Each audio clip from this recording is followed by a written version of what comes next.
Just want to say welcome to Missoula, especially to those who aren't from here for the Northwest Community Land Trust Annual Gathering. It's amazing to see so many CLT practitioners, supporters, homeowners, and partners come together over the shared belief that everyone should be able to access the stability and safety of homeownership. And as the cost of living continues to increase and burden more and more households across the country, we know that this tool can be used to change outcomes for families here in Missoula, across our Northwest region, and beyond. My name's Brittany Palmer, and I'm the Executive Director of Front Step Community Land Trust. We're Missoula's community land trust and are excited to host the coalition this year. I'm also on the coalition board of directors, and I'm going to ask the board of directors to stand up or wave or something here so you guys all know who they are. But we've got Courtney Nauman, who's our new board chair. A lot of them are sitting over here. Simon Wendell, our board treasurer. David Ellsworth Keller, our secretary. And board members, Deb Hayden, back in the back. Becca Goville, Becca. Jesse Baines couldn't make it. Miles Nowlin over here. Dom Merriweather also over here, and Tom Neese over here. So also shout out to my team, especially our stewardship manager, Hannah Cosell, who've helped us put this together. I think we're all in our shirts today, so you can look for us that way. And we've got a couple board members here too. But feel free to ask any of them if you need any recommendations while in town. We've also got some stuff at the welcome desk. And then finally, I want to shout out to the gathering committee members, Joyce Smith, Erica Malone, and Randy, Susan, and Amy from the Sitka team who have helped put this exciting agenda together. So we're excited to have a keynote plenary this year on extraction and resilience and how the community land trust model can be used to prevent predatory post-disaster land grabs that have become more and more common with climate catastrophe. We've got sessions where participants can learn about public-private partnerships, legislative advocacy, facilitation, and how to write pro formas.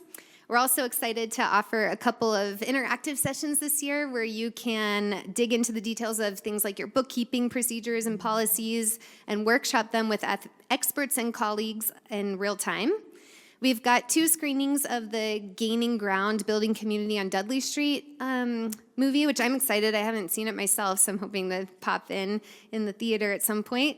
And we also scheduled longer breaks this year where you can take advantage of some movement activities. We just had to fill the time, I guess, some way. You can do that, or you can just take an actual break or meet a colleague or whatever you'd like. So during breaks, just feel free to do your thing, meet up with somebody. There's also a cafe downstairs if you need an extra snack or latte or something like that. This year, we've also made space for an unconference session block. This is a group of participant-oriented breakouts where attendees decide on the agenda and discussion topics today and then curate the agenda for that block tomorrow afternoon. So this is an informal way and a flexible program that allows all the attendees to suggest topics and then choose what they want to talk about accordingly while in this room together. So if you have a topic you'd like to discuss or a presentation that you've given in the past that's specific to your location, I think all of that would be a great idea for an unconference session. So just consider signing up for that. The sign-up sheets are just little half pages. They're very brief, and all you need is a topic, sort of a plan, and somebody to hold the space. So either a facilitator or somebody who's like, this is my thing. The forms are at the welcome table, and then the gathering committee will choose the sessions tomorrow morning and let you know where you'll be. And we'll get all of that information on Whova too, so you can sign up. But that's new this year, so we'll work through it together and see how it turns out. But please do submit something. So now I want to thank the coalition's sponsors for this event, and also note that this presentation is being recorded by Missoula Community Access Television as a part of a media assistance grant donated to this organization. So thank you to MCAT. We're also live streaming this right now on our Facebook page, and also the keynote session right after this will be streaming. So if you have folks from your teams back home who want to log in and listen, they can just look at Front Step Community Land Trust Facebook page. and they'll see it there. And then also we can send it out after, so it'll be recorded, and any of us can use it that way too. So now to sponsors. Our Community Land Trust member sponsors this year include Front Step Community Land Trust, Proud Ground, Northwest Montana Community Land Trust, Lopez CLT, and Sitka CLT. So thanks to those members for supporting us a little bit extra this year. I want to thank NeighborWorks Montana, who came in on the siding level sponsorship, Land and Home, who came in on the framing level sponsorship, Columbia Bank and Washington Trust Bank, who you'll hear from, I think, at lunch today or tomorrow, at the foundation level, and Banner Bank and Hayden Homes for coming in at the $10,000 infrastructure level. And so now I'd like to introduce Jen Kovitz of Hayden Homes and Corey Bautista of Banner Bank, who are making their way up here and would like to say a few words to you. Thanks, Brittany. Good morning. I'm Jen Kovitz. I work on the Community Engagement and Government Affairs team at Hayden Homes and Simplicity by Hayden Homes. And we are so proud to be a returning sponsor of the gathering. And Simplicity is really committed to supporting the success of community land trusts and other shared equity models. A little bit about us. We're the largest private home builder in the Pacific Northwest. For a little over 35 years, we have built just over 27,000 homes in 335 cities across Oregon, Washington, Idaho, and Montana. We build in non-metro areas in those states. And we have a division of our business called Simplicity. And Simplicity is really our build on your land division. And we can use Hayden Homes value engineered home designs, our supply chain, our production price point to be the vertical construction partner for public and nonprofit partners like community land trusts. Hayden Homes also shares this group's commitment to expanding homeownership opportunities for underserved communities. In 1998, we founded a nonprofit called First Story. And First Story is unique because it is an affordable housing lender. So we work with our local housing partners, and First Story identifies qualified families earning 80% area median income or below, and they are given a zero down, zero interest, 30-year mortgage on a brand new Hayden home in one of our Hayden home communities.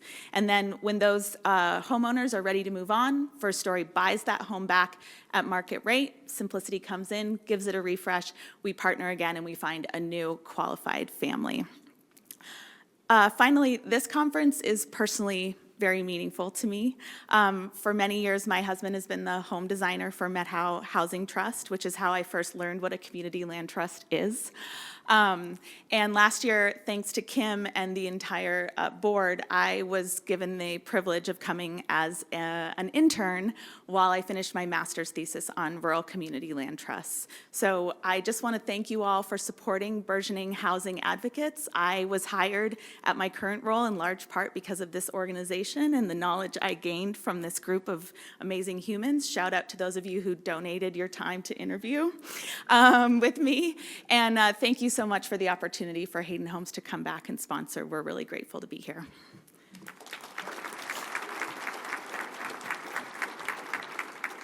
Good morning, everybody. I am Corey Bautista with Banner Bank. I've been with Banner Bank since 2011. I am from Wenatchee, Washington, so woohoo! That is in central Washington, right on the Columbia River.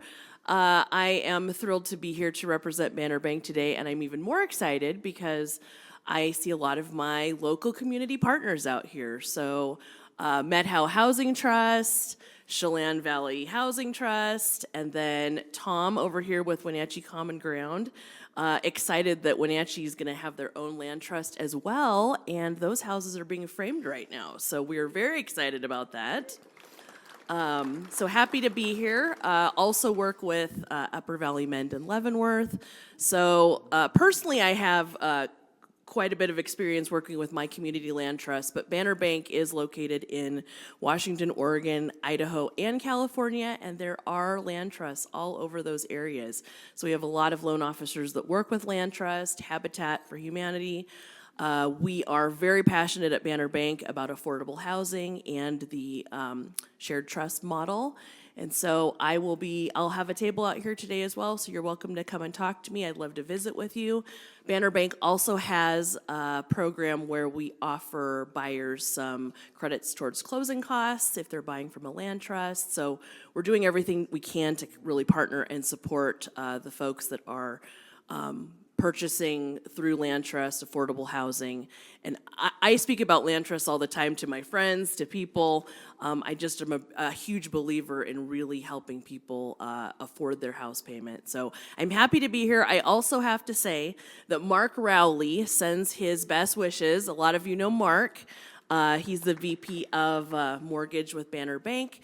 But his son got married this last weekend, so he was not able to make it, but he does send his regards. And also Mark is retiring at the end of the year. So I'm very sad about that. Mark and I work together a lot. He says he's retiring, but then when I talk to him, he's like, well, maybe I could, still. I'm like, okay, Mark. So we will miss him whenever that happens, and I'm sure he'll be in touch with you. So once again, welcome to the gathering. I'm happy to be here, happy to see my local partners here, and looking forward to meeting other people. I also heard there's folks from Hawaii here as well. My family is from Molokai, so I'd love to meet you guys too. So anyway, have a great morning. Well, thank you so much, Corey and Jen. So Missoulians here in Missoula are really fortunate to have a mayor who comes from a strong background in affordable housing development herself and who continues to be an advocate for housing for all. And so I just want to introduce you now to Mayor Andrea Davis, who's going to further welcome you to Missoula.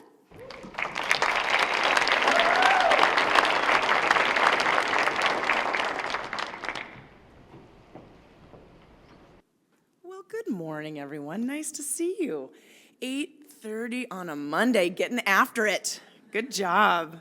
It's an honor to be here with all of you, and welcome to Missoula for so many folks that are visiting from other places. And it's an honor as the mayor of Missoula to welcome you and to thank you for your incredible work and your commitment to working on homes that folks can afford and continuing to be creative and innovative in this space.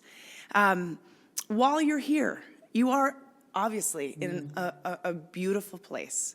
I hope that you get outside. The weather will be really wonderful in a couple of hours. It's a little chilly now, but it's going to be gorgeous. And the campus, of course, is gorgeous to stroll along, but we have a riverfront trail that you have an opportunity to catch your breath and be reflective and take a look at just all the beauty that this immediate the surrounding offers you. And so I hope you have a chance to experience a bit of our community while you're here, and of course the community that you'll create with the folks that you're sitting next to this morning.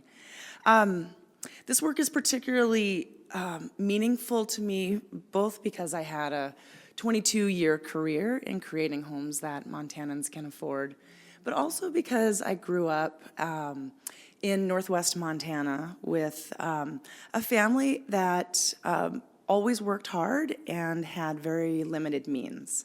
And we were fortunate in that Montana was still affordable, yet our wages were extraordinarily low then. And so we had a good place to live. We had good rental homes. My parents rented their homes, our homes, until I was 17. And I remember thinking, gosh, I'm graduating early from high school and my other siblings have moved out and now you're buying a house? But I reflect about it, it's like it didn't really matter because our rental homes were always places that we knew our neighbors and I could ride my bike to school and we could grow a garden in the backyard. And the life that we had was really healthy and I could get to public schools easily. And that's the kind of thing that I've been committed to my entire career for our neighbors and community members, and why I'm so honored to serve as mayor to continue to do that work alongside folks like yourself. The community land trust model and shared equity model has been so critical, and now more than ever as we are in incredibly almost impossible markets, and knowing Hawaii is here, but obviously the states that are participating in this community land trust We've all gone through an incredible surge of housing appreciation and values that have really upended so many of our neighbors and our communities in ways that we need you, again, more than ever. At the City of Missoula, we're doing quite a few things that are supportive of the work of community land trusts and recognize the work you're doing and hopefully will help continue to promote it. As I speak, we have just released the new zoning framework as part of our whole brand new code reform effort. This is an effort that has been 3 years in the making. Thank you to many of the folks that are in the audience today for your partnership on that. We, just going back a few years, the City of Missoula created a housing policy in 2019, and there were many different strategies that were identified in there, one of which was continuing to strengthen our partnerships and finding ways that we can help community land trusts, shared equity models, and alternative homeownership be able to flourish through CDFIs, community development finance institutions, and others, and taking a look at our land use regulations. And at the time, in 2019, it was a little bit almost taboo to even consider going there. And it wasn't until a few years later when this conversation was more accepted really around the country, and particularly here in Missoula, where folks were afraid of change, and they still are. I am, right? That's a reality I think we're all facing. But the City of Missoula has leaned in very intentionally. We've just adopted a very forward-looking land use plan in December of 2024 that basically lays the foundation for now this new set of building codes that will allow more diverse housing types to be built in every part of our community. And ultimately, the zoning code that we are literally have just made public in the last week or so, and will adopt by this December, will make it so smaller and more unique home types can be built like I said, in every part of our community. And not only home types, but also neighborhood commercial and other things that support a more walkable and vibrant community. In addition to some of that land use regulatory framework that the city is undertaking, we have some tools at our disposal, and I feel very fortunate in Missoula, Montana to have these tools, and we're constantly looking for more. As part of that housing policy I mentioned, we created an affordable housing trust fund. And that affordable housing trust fund has had a slow investment of dollars over the years. We just struck a deal with a project in downtown Missoula that through that private development deal is actually going to contribute over the course of 10 years, $7 million to this Affordable Housing Trust Fund. And the importance, of course, of that is that we have the opportunity to be more flexible than some of the federal dollars that may be available to us through an entitlement city, so home partnership dollars or community development block grant funds, which I see many of you nodding your heads. And as a housing practitioner for many years, we're often very, very reliant on those very necessary but restrictive guidelines, because we know that the housing affordability needs are much grander than that. And so this trust fund does allow a lot more flexibility in partnerships with land trusts. And then in addition, we have a redevelopment agency where we utilize a tool called tax increment financing, and it's basically to be able to help identify blighted areas of the community that need reinvestment, both for economic development opportunities, but also infrastructure investment, because they are sorely lacking in infrastructure. And like almost every community, I bet here, we're dependent on the private sector, for the most part, to be able to really improve a lot of infrastructure. Of course, the public dollars do go to that too, but not to the extent that we'd like to see. So when we can focus those dollars in these areas, then we can obviously build out a more connected neighborhood, and now we can actually build vertical affordable housing. Speaking of policy and some of the work that you're going to be doing here, talking about policy opportunities, in 2023, the Montana State Legislature basically included the word workforce housing in the tax increment financing legislation, and that enabled the city of Missoula to create a workforce housing program utilizing our tax increment financing, so then we can use that to do projects like right now, under construction on the north side of Missoula is an 89 community land trust home. They're in the configuration of townhomes and condominiums, and it's the first phase of a larger project.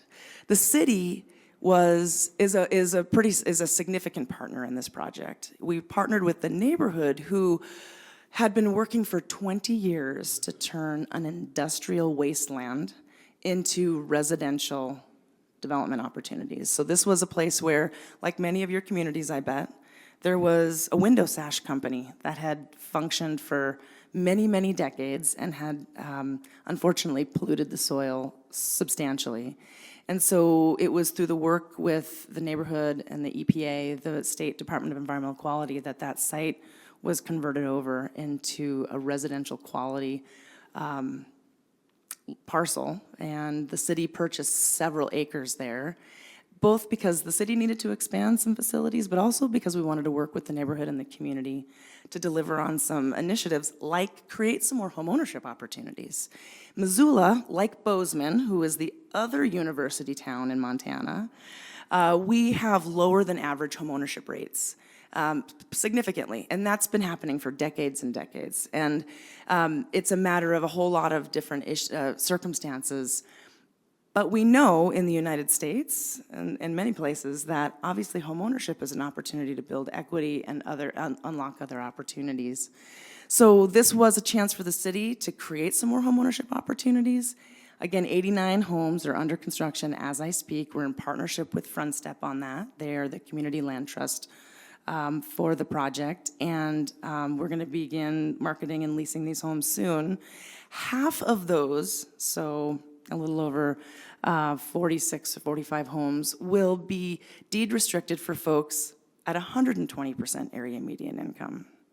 And going back to what I said earlier, there are many of our homes that have been currently enabled through other community land trust or other programs for homeownership that are really locked in at that 80% area median income. And that is fabulous, and we need that all day long. And we need more homes that are available to the workforce far above that. And that's what some of our local tools can help offer. So we are very excited to be able to see this People Open Doors here soon. Interestingly, this is the largest community land trust of its nature in the state of Montana. Half of these homes, yeah, I mean, that is reason to celebrate, for sure. Yeah. Check the time. Half of these homes will also be, I guess you'd call it market CLT, right? They're not going to be deed restricted at 120%, but they're still on a community land trust. And this is the thing that is very interesting to me because, thank you, Brittany, for your comments about my previous career before becoming mayor. Having spent 2 decades as in a nonprofit housing organization and having built a project, a few actually, that are either ground leased or that are community land trust projects. And then we were also a housing counseling agency, so working with folks that were going through their community land trust home to buy their first home. We all know that there's a limitation with the shared equity model when folks want to sell out of this home and get into the market. And in a place like Missoula, we have the gap, of course, has widened so significantly. And that is something that I wish to impart to you in terms of your creativity and your problem solving today, is how are we going to continue to think about how we try to solve for that chasm at this point. I mean, we have folks that feel like they want to move and make this home available but cannot get into a market home. Now, what I talked about at the beginning, when we create more home types through more land that's available and easier easier building codes, we should see greater opportunity and different home types that the market will help respond to. But ultimately, it's going to take all of us to continue to think creatively around how we can offer opportunities for folks that are living and retiring and working here, because obviously that is really about the wellness of our community, making sure that our folks have a good and decent place to call home, that their kids have a place to do homework, and that they see a future because they have a safe place to call home. So, the last thing I'll say is that I just am so grateful that you have chosen to be here. And whether you're on a board, or you're a staff member, or you're a homeowner, or you're a developer or a policymaker, you're here because you want to learn more about how we can do things differently moving forward and create more opportunities for all kinds of folks that deserve to have an affordable place to live. And not only that, but an affordable place to live and to thrive, because I know you know that when we have a place to call home, then we can contribute to our communities in ways that makes our communities richer. And I just want to say how much I am so grateful for that. I'm grateful for the folks that are here. And again, thank you very much, Front Step, for organizing this, bringing these folks to Missoula. And with that, I'll turn it back over to Brittany, who's emceeing here. And I hope you have an excellent conference. Take care.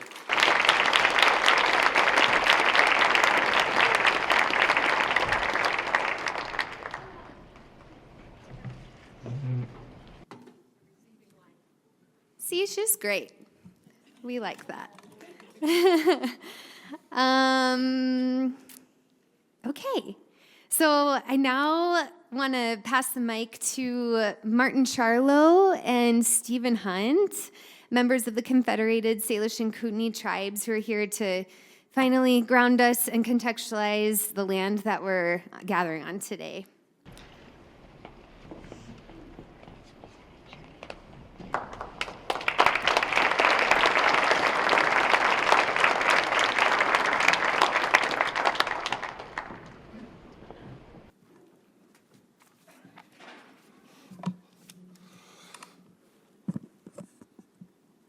Hesquex.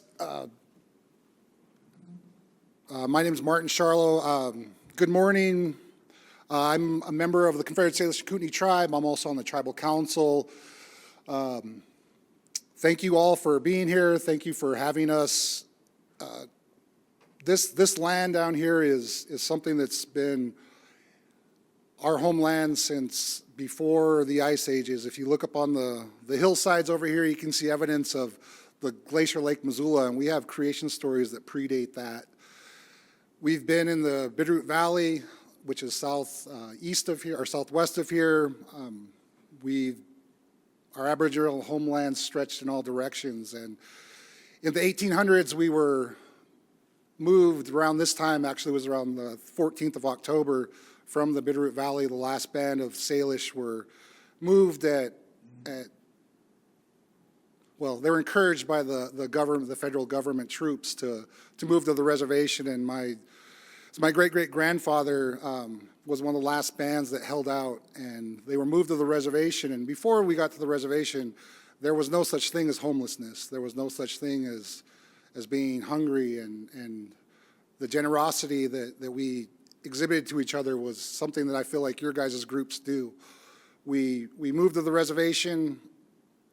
We had 100% ownership of the land there, and in the 1920s, homesteading came through, and we became minority landowners on our reservation. And we are still currently minorities on our own reservation. We've bought land back to we're about 70% ownership of 1.2 million acres of our reservation that we control. We're doing pretty well, but something happened in 2020. It's called COVID. I don't know if people remember that, but we did a great job of keeping our COVID numbers down, and so we became a sanctuary for people moving into our area. And we have had the biggest influx of people onto our reservation, our homelands, since homesteading. And so now, when tribal members or community members want to buy a house or look for housing, it's unavailable, or it's been their rental's been turned into an Airbnb, because we have a huge tourism industry, and so the tourism is much more profitable than renting to a low-income family or whatever. And so as we move forward as a people, it's really important for us to come here. Literally, there's pictures of camps on this campus area of our people. We continue to remember this land as our homeland, and coming here and saying a few words in Salish or practicing our culture is something that we try to do as much as we can, reminding people of our connection to this land, that will always be here, and we continue to prosper and succeed. But we don't have unlimited resources. We do need help, so definitely these organizations, if you look to reservations, our reservation, we're fortunate. We've done well. Other reservations in Montana across the nation are not. And so, we definitely want to make sure that you guys focus on natives, and thank you for doing this. A little plug, we have a powwow next Monday. It's an Indigenous Peoples Day. It'll be at Caris Park here in Missoula, Montana. Grand entry at 2 o'clock if you want to come and celebrate with us, celebrate that we're still here. It's a public event. We'll do a grand entry at 2 o'clock and continue dancing until the evening, and hopefully have a little hand game or stick game at the end of the evening. So with that, I'll turn it over to Stephen Hunt. If he wants to introduce himself, I'm not going to do that for him. Lem Specia, thank you everyone, and enjoy your time here. And if you want to know more about our history, there's quite a bit of information out there. And if you're walking the interpretive the trails down here, the city of Missoula and Missoula County has done a great job of putting interpretive signs about our history here in Missoula. So Lem everyone, thank you. Hi, Squicks. I'm Stephen Hunt. I'm Kalispe. I'm Blackfeet. I'm Nez Perce. So I kind of come from all directions here in Montana and Idaho. I grew up on Flathead, and I've had the fortune of learning from a lot of elders there. I wasn't sure what I was going to say, but I like your shirt. I've been watching you.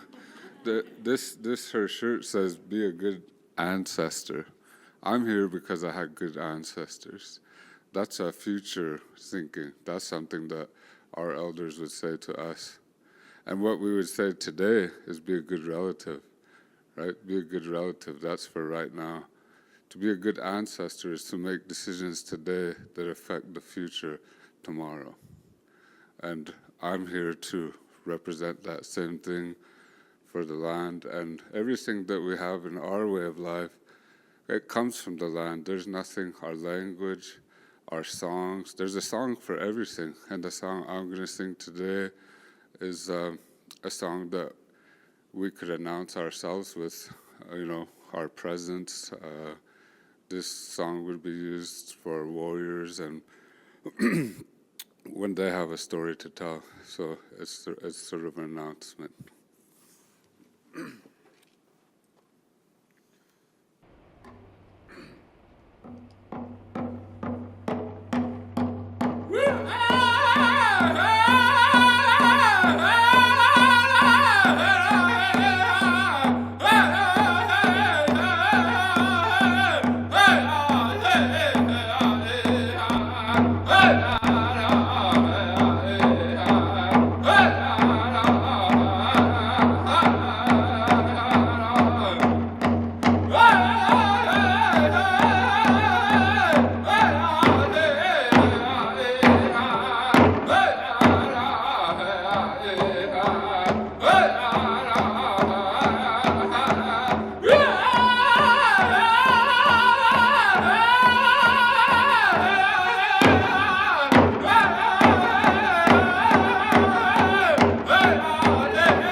Thank you so much, Martin and Stephen. As a part of this land acknowledgement, we wanted to share about the new Itkahom Inkuish Solidarity Program.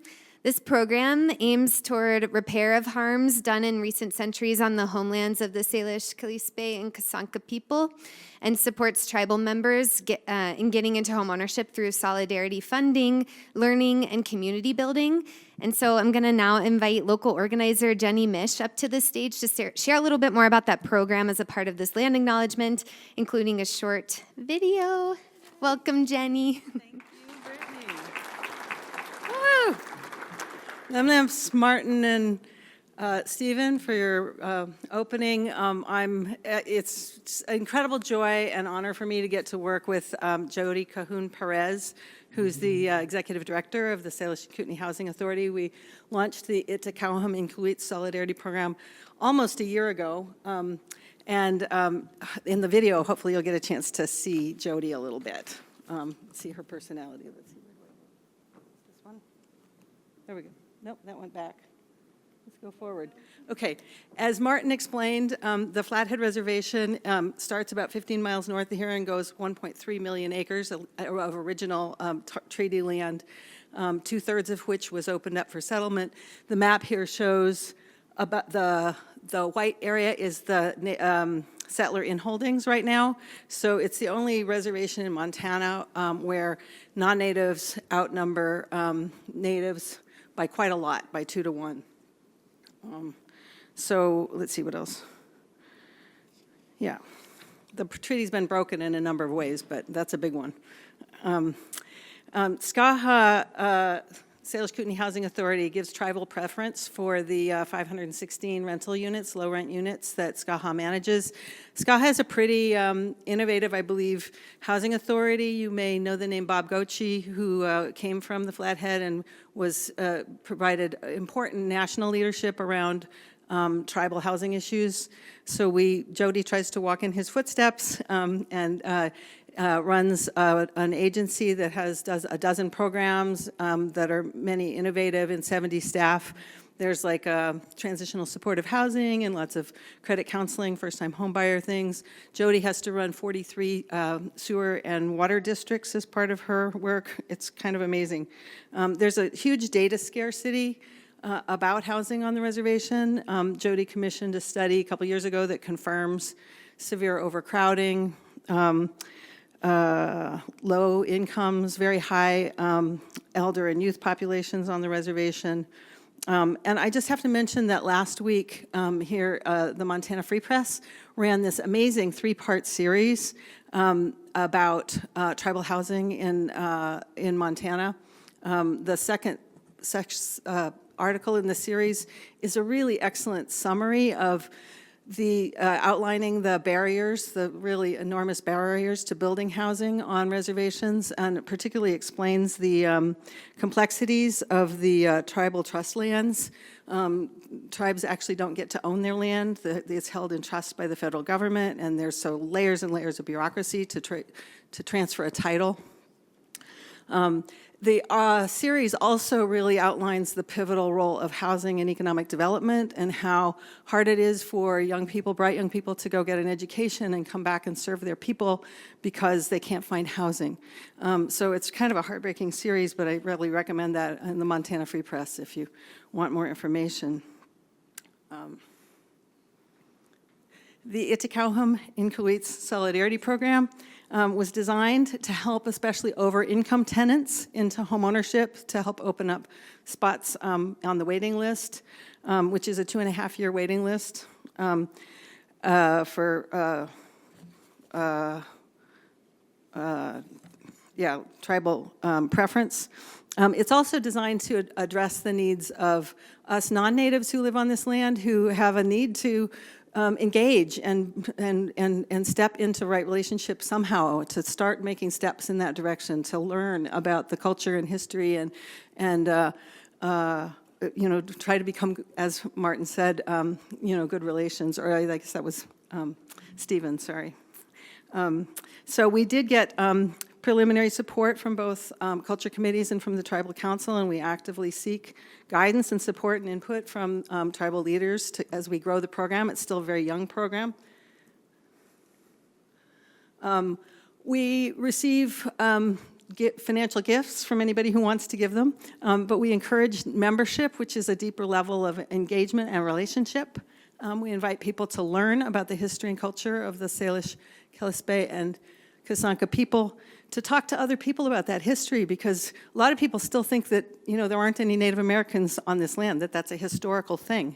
But this is their land and they live here, and we want to be in right relationship, and we need ways to do that. So we're doing our best to try and create events that people can come to. Our events really open people's hearts. So far, we've had a couple of events on saying hello in the languages of this land. We did a book study group with a book called The Salish People and the Lewis and Clark Expedition, which is amazing. It was a 4-part series that was really heart-moving for the Native and non-Native participants in that group. So I really recommend that. It was produced by the Salish and Kalispel Culture Committee.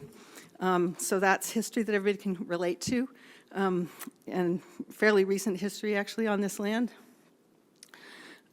We've given 4 homeownership grants in our first year. We started out aiming for $24,000 and raised that in our first 10 weeks, and it keeps going.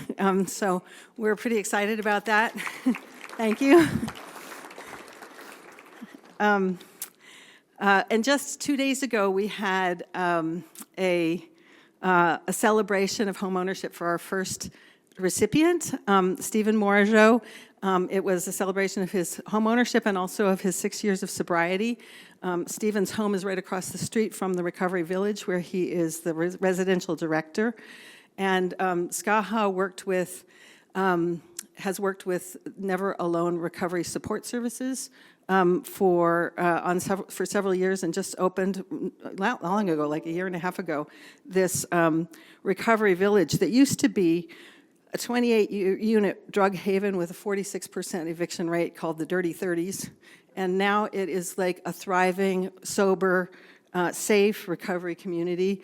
And it was amazing to celebrate with these people and hear stories of this, how much housing has made a huge difference in people's lives, and celebrating Stephen. So it was raining all morning, and then the sun came out, and then it started raining again. We wanted this video to be outdoors, but it was Jody, and it's pretty casual, but it gives you a sense of Jody and our relational. How do I start it? And right relationships. Oh, there we go. Thanks.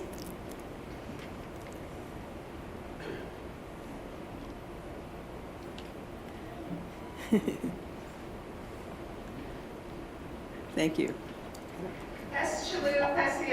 This is Jody and Jenny. We are coming to you today from the Never Alone Recovery Support Services Hub in Pablo, Montana. We just hosted an event here to celebrate Stephen Morajo's entrance into homeownership. And it was made possible through help from generous donations from our Idaho and Kowilsh Solidarity community. So thank you very much for all of our members who have contributed. And we've set a goal for the second year. In addition to the 4 grants that we've given, we are going to try to raise enough money to do 100 more grants over the next 10 years. So we invite you to be a part of that journey and to support our tribal home ownership while we are helping to have healing and right relationships. So we're going into our second year, and so we're really excited, and we're still new and young, but we have a new tagline, which is healing through housing, and that refers to healing both in terms of people getting housing who need it on the reservation, tribal people, and it also refers to healing for all of us who live on this land to come into the right relationship on the land. So our members commit to learning about the history and culture of this land and its historical peoples since time immemorial, and to talk about that and to make at least $1 a month contribution. And this event that we just had is one of our events. We're committed to continuing to do at least quarterly events, and at our events we see a lot of heart opening, listening to each other and building relationships across the Native, non-Native community, and learning about lots of different things. Today it was a lot about recovery here in Pablo and some of the things that are going really well. So, Yeah, so the healing message went through the housing side and the recovery side. So, la much pesia, and we hope that you feel inspired to join us. So we try to keep our events very, casual and heart-opening, and Jody has an amazing way to help people do that. And we would like to invite you to participate if you feel called to do so in any way. We are very blessed to have fiscal sponsorship from NeighborWorks Montana, who I know many of you know NeighborWorks Montana. They've been amazing. They allow us to give 100% of the contributions and gifts that we receive directly to homeownership. And we also have a small grant for technical assistance from the National American Indian Housing Council. You can learn more about us at skha.org. Thank you to Front Step for this opportunity. Thanks to you all. I hope that you have a great conference. Enjoy the land and do it with a lot of gratitude and respect for the people, the historical people of this land who are still here. Thank you.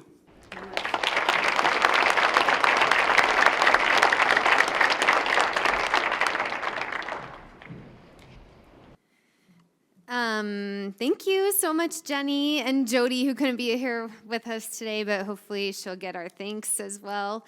I invite you to just, again, contribute if you have the means and if you feel excited about doing that, or to visit their website, at least to learn more about the program.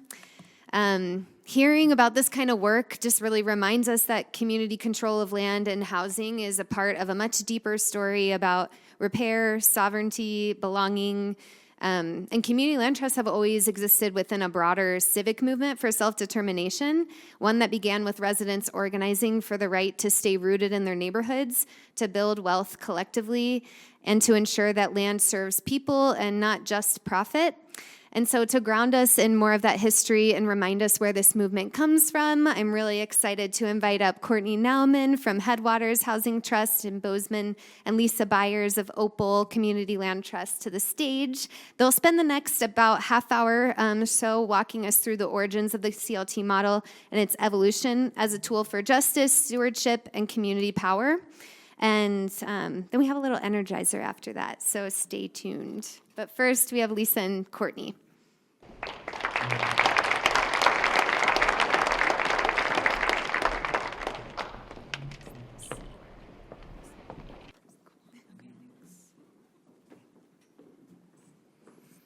Well, good morning. Everybody want to just stand up for 1 second? We've had some beautiful connection this morning, and you're all digesting your breakfast. And so, my name's Lisa Byers, and I've been the executive director of Opal Community Land Trust on Orcas Island in Washington State for about 30 years. And I'm Courtney Nauman. You all can stay standing or take a seat whenever this works for you.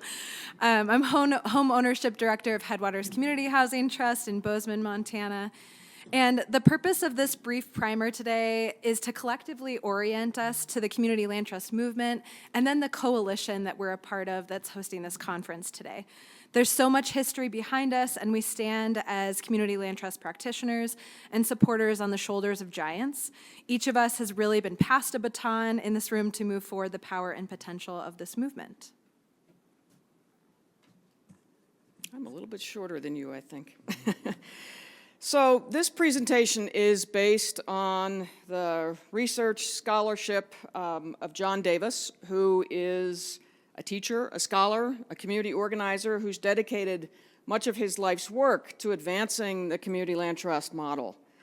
We will explore the history by looking at the foundational ideas behind land ownership, the people who forged the model during the Civil Rights Movement, and the operational principles that guide us today. In the history of community land trusts, the idea of ownership came first. The Community Land Trust structures ownership in several distinct ways. Land is treated as a common heritage, not as an individual possession. Title to land is held by a single nonprofit owner that manages these lands on behalf of a particular community present, and future. In this, land is removed permanently from the traditional real estate market. Actually, I don't even know if it's traditional, but I'm going to say the colonial real estate market. Never resold by the nonprofit owner, ensuring permanent affordability and access to that land for community needs. The legal mechanism is a long-term lease for housing or farming, nonprofit, or commercial enterprises. Now, most of us here are talking about housing, but let's remember that this model is rooted in the concept of how we access land, and the model can be used for all needs of our communities. So there's community ownership of the land, individual ownership of the structural improvement, be that a house, a commercial building, or farm improvements, and a long-term lease balancing the rights and responsibilities of both parties. This is the three-legged stool with each element needed to remain stable and viable. Many cultures have thought about land ownership differently than our predominant Western culture does today. In other cultures, land is seen as something to be protected and shared, something to be stewarded for future generations, to be a good ancestor, and not something to be speculated on or accumulated for personal profit. It's a gift like water or air that's been given to us all. Let's zoom back now to the origins of this philosophical concept of land ownership. Instead of seeing land as a part of the shared human heritage that should be spearheaded and used for the common good, land in a Western traditional real estate market is treated as individual property, chopped up and sold to the highest bidder. Even more so, it's divided under the philosophy of English doctrine, which essentially separates the land's features into split estates, which are also called bundle of sticks ownership, that says that minerals, water, land surface, and sometimes even feet into the air are all different sticks that can be separated and owned by different parties. This land ownership structure is deeply embedded in American culture and generally accepted as the only way, but it's just one philosophy. Interestingly, just as old, we have another tradition in the US, which is an ethic of stewardship, where land is treated as common heritage, encouraging ownership for people who are willing to live on the land and use the land, not just focusing on accumulation of ownership, which emphasizes right use and smart development, capturing socially created gains and the value of land for the common good. This tradition is pre-colonial, extending back to Native American times, which are still ongoing. It also was evident in the New England custom of the town commons having a central area that everyone can use. And we see this in examples like how our national parks function and where the analogy tragedy of the commons is based off of. You can see this quote from Chief Seattle that states, "The president in Washington sends word that he wishes to buy our land, but how do you buy or sell the sky, the land? This idea is strange to us. If we do not own the freshness of the air and the sparkle of the water, how can you buy them?" From the Western lens, stewardship and common ownership is referenced in the writings of Thomas Paine, Thomas Jefferson, and Abe Lincoln. Thomas Paine stated that it's the value of the improvement only and not the earth that is individual property. Abe Lincoln held similar views, stating that land should not be in the possession of any man, corporation, society, or unfriendly government. And at the time, these ideas were not the norm. The alternative view that land is a commodity was deeply held. The American writer who took this alternative conception of land the farthest was Henry George, and this is where the real bones of the CLT idea began. In the late 1800s, Henry George was one of the most popular and influential figures in the United States. Not many of us have heard about him today.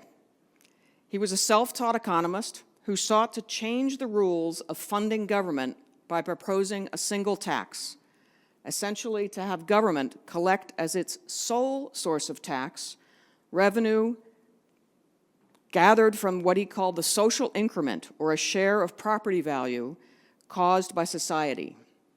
In other words, the value gains caused by society would be collected to benefit the larger public, rather than the gains being held for individual profit.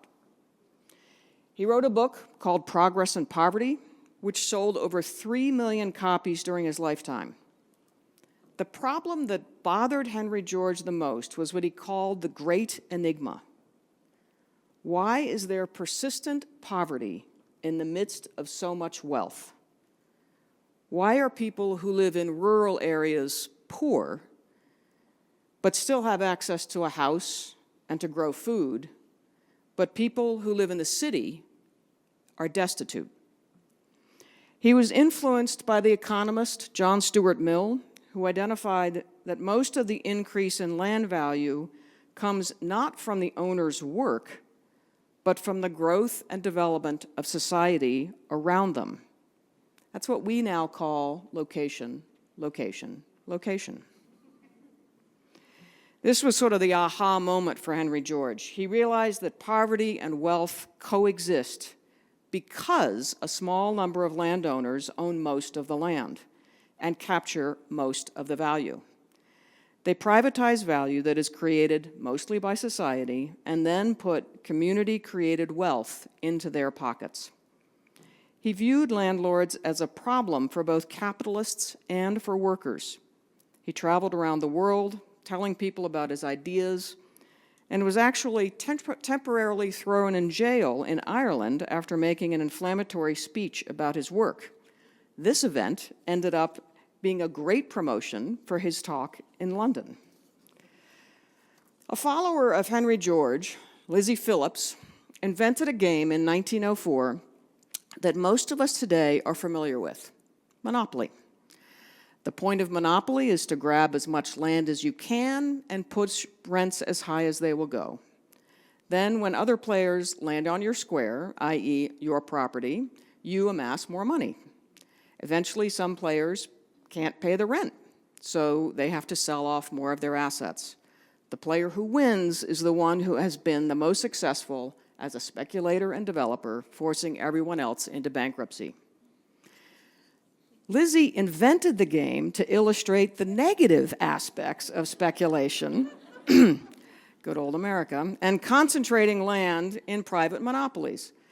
Today, however, the negative angle is largely lost on monopoly players and instead focuses on the positive aspects of wealth building in the modern world. So, back to our history. Someone who heard George speak in the UK was Ebenezer Howard. He published a book called Garden Cities of Tomorrow, where the mechanism was not a single tax, but instead municipal ownership. Community ownership of the land with individual improvements. As such, guarded cities started popping up all over the UK, and today there are 30 such cities. Another individual who was a student of Henry George's and also of Ebenezer Howard was Ralph Borsati. He took this model in the 1930s and 40s and started developing intentional communities, giving these leased land communities the name land trusts. He started the School of Living to educate people about the model. A group of Quakers in 1940 was inspired after visiting the school and created their own community called Brengwilled, which was on 240 acres outside of Philadelphia, where it was the first example of a nonprofit owning the land and 80 families owning their homes with individual title and the ground leases. This community, however, did not include a commitment to affordable access. The homes in Brengwilled are essentially market rate.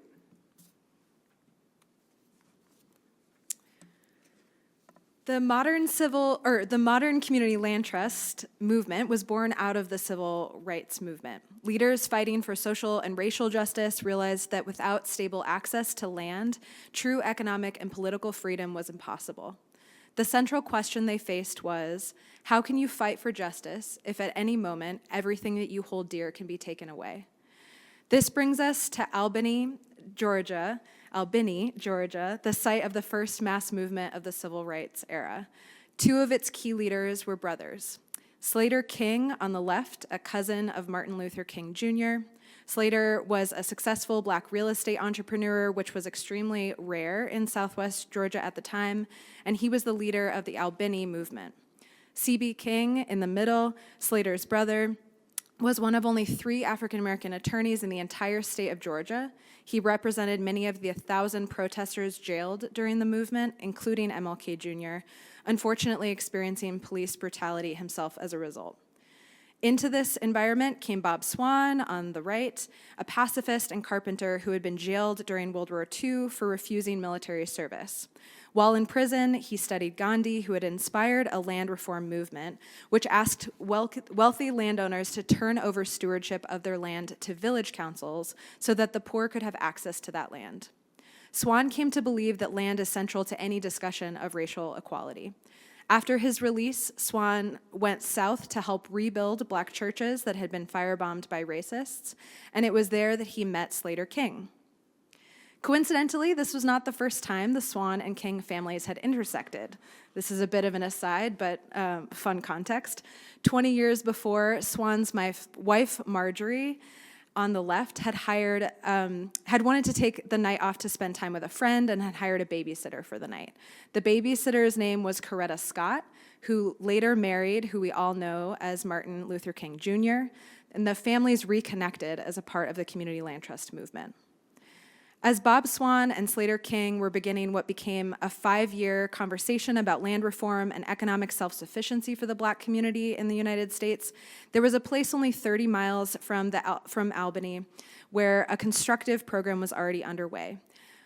Quaninia Farm, founded in 1942 by Clarence Jordan, Quaninia was one of the first communities in the Deep South where Black families and white families were actively living, working, and praying together, modeling the integrated society that they wanted to see.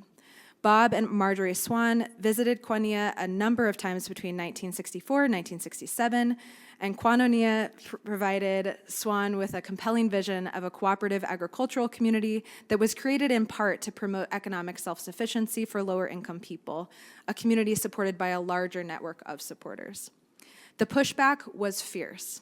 The KKK burned crosses, people firebombed the roadside farm stand, and boycotted the farm's products. They persevered.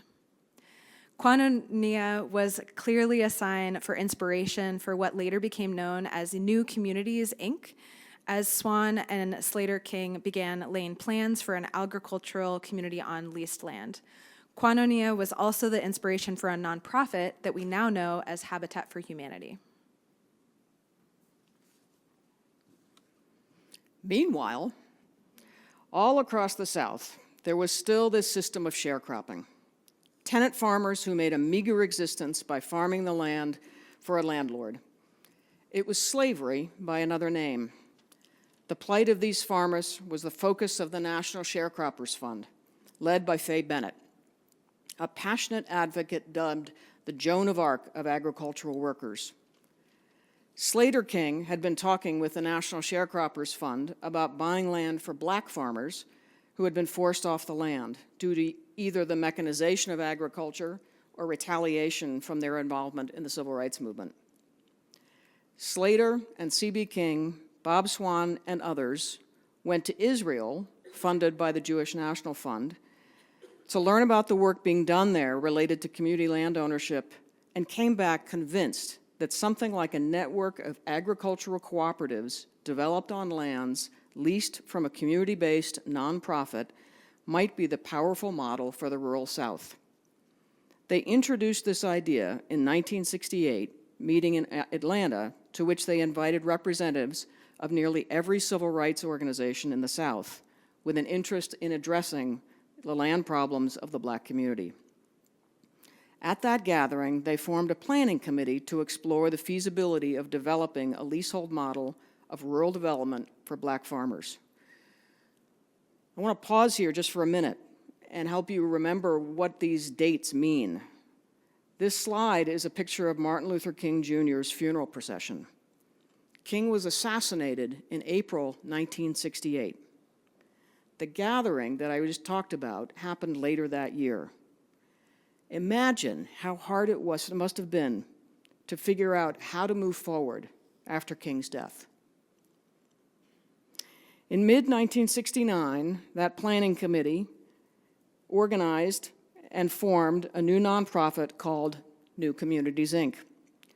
They wrote in the Articles of Incorporation that the intention was a nonprofit to hold land in perpetual trust for the permanent use of rural communities. New Communities, Inc. purchased their first 5,000 acres in 1970 with a grant from the National Sharecroppers Fund and a mortgage for the rest. They secured additional land and became the largest tract of Black-owned land in the United States at the time. Tragically, just 1 month after securing the land, Slater King was killed in a car crash. Charles Sherrod, a young SNCC organizer, Student Nonviolent Coordinating Committee, stepped up to lead the effort. New communities faced immense hardship, which included discrimination by the federal government when white farmers got loans after years of drought, but black farmers did not. The full story is a book unto itself, and we don't have time for it, at least not right now. New communities served as the guiding example and inspiration for the entire CLT movement, and the lessons learned were captured in the very first handbook on how to form a community land trust, published in 1972.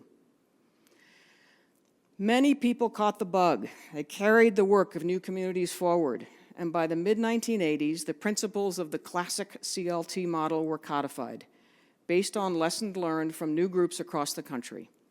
The model was significantly advanced by groups motivated by liberation theology, the idea of explicitly giving preferential service to people who are poor. The Woodland Community Land Trust in Tennessee, founded by Maurice Cirillo, was the CLT that first to include non-residents on the board of directors and received financing from the orders of nuns. Covenant Community Land Trust in Maine, founded by Sister Lucy Poland. This group, which began as a sewing cooperative, also made a preferential option for the poor, leasing 10 acres to each family for homesteading.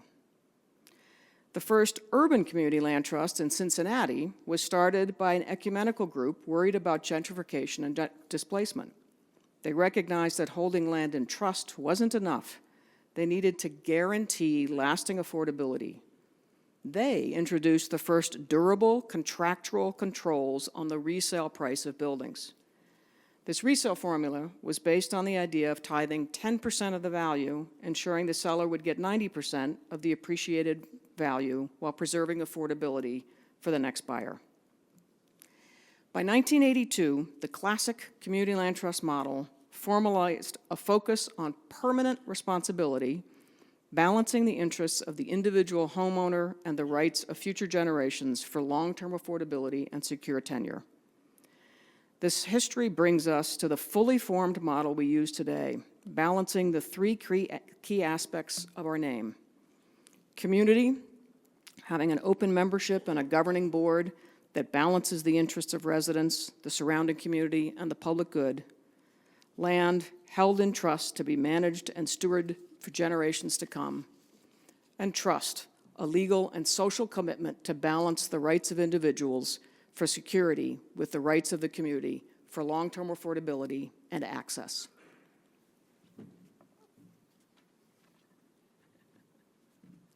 The dangers of wearing slides on stage. Keep losing my shoe.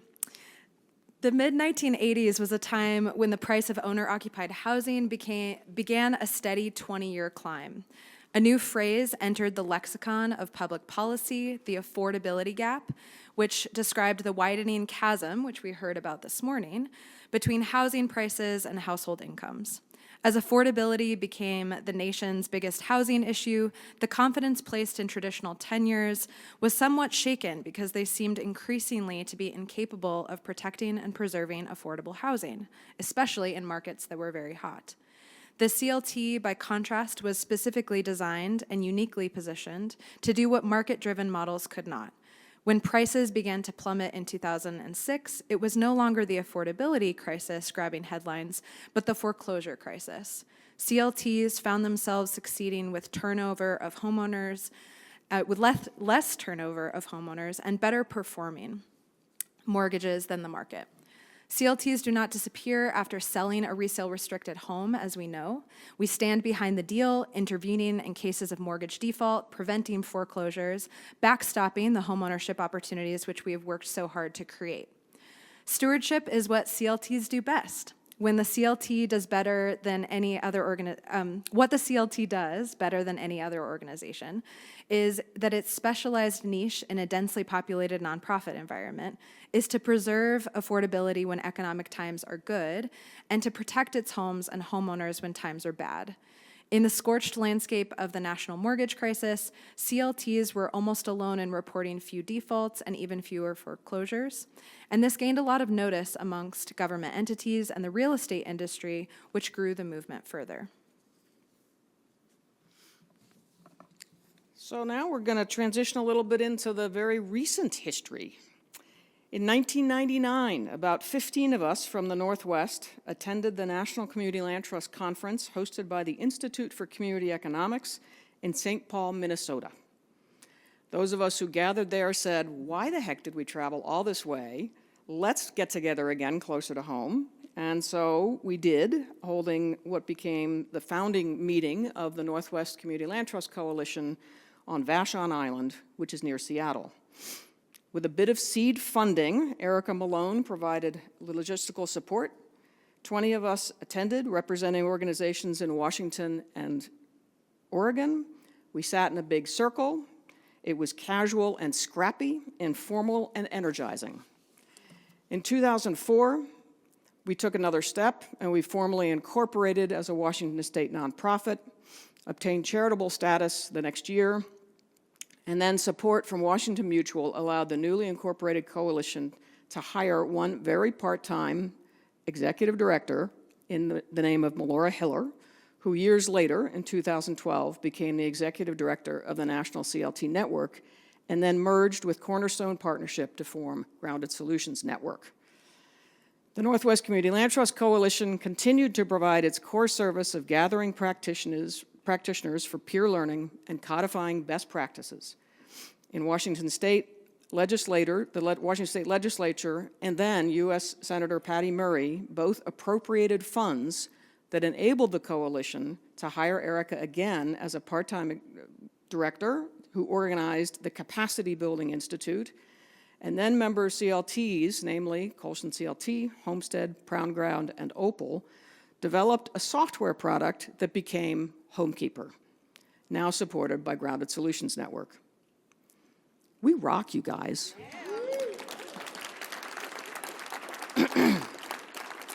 The Great Recession forced the coalition to trim back, and it was operated since then as an all-volunteer-run board of directors, organizing these gatherings. As volunteers, it's a tall order, but year after year, you all communicate that this gathering is the best value for your membership. So we're in another period of potential growth, and I wonder what we will all decide.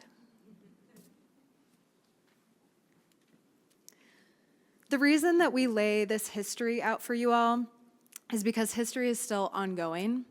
The stories that we've described to you occurred in either our lives, our parents' lives, or our grandparents' lifetimes. And we're in a similar time of immense change, a housing crisis, and very, very difficult political upheavals and pressure. This is the time for resistance. This is the time for grassroots communities to organize and lead. Relying on the systems in place isn't enough, and we're seeing their fragility. Everyone in this room is here to move the needle on affordable housing, to shelter and support our neighbors, and lead with community control. The CLT movement offers us a container for our own revolutionary efforts, and we hope that the energy cultivated here in this conference sustains us in this good fight. So in the words of Adrienne Marie Brown, an organizer themselves, our radical imagination is a tool for decolonization, for reclaiming our right to shape our lived reality. Onward.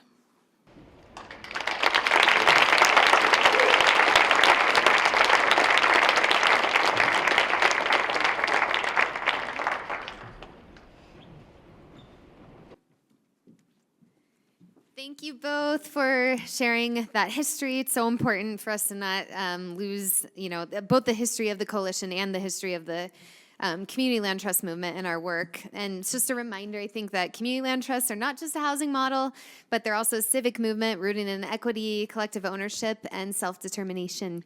And so building on that foundation, I have Dom Merriweather up here from Proud Ground, and he's our membership chair of the coalition. We want to take a minute to reflect on how that movement is still alive and growing today across our region here in the Northwest, and to shape, or we want to share some of those, the recent highlights of the last year and some updates. So I'll let Dom share those now. Welcome, Dom, everybody. Yep, I think there's 3 slides. Yep. Good morning, everyone. That was a great lesson on the history of this land, and also just seeing the whole history of like the CLT movement. This has been awesome. So just want to lead with that and thank the folks who presented on those things. And Lisa, you have quite the personality, so it's good to see that. Don't always see that on the coalition calls. We just kind of get to business. So, so as was mentioned, I'm the membership chair. I've been membership chair for just over a year, so I kind of jumped in with 2 feet, and we've done a lot of things over the course of this year. I just want to share a few highlights with you all. So I think the biggest thing is, as you've heard before, the biggest thing is that we made a decision and membership voted to add Hawaii to the coalition. So congratulations, Hawaii.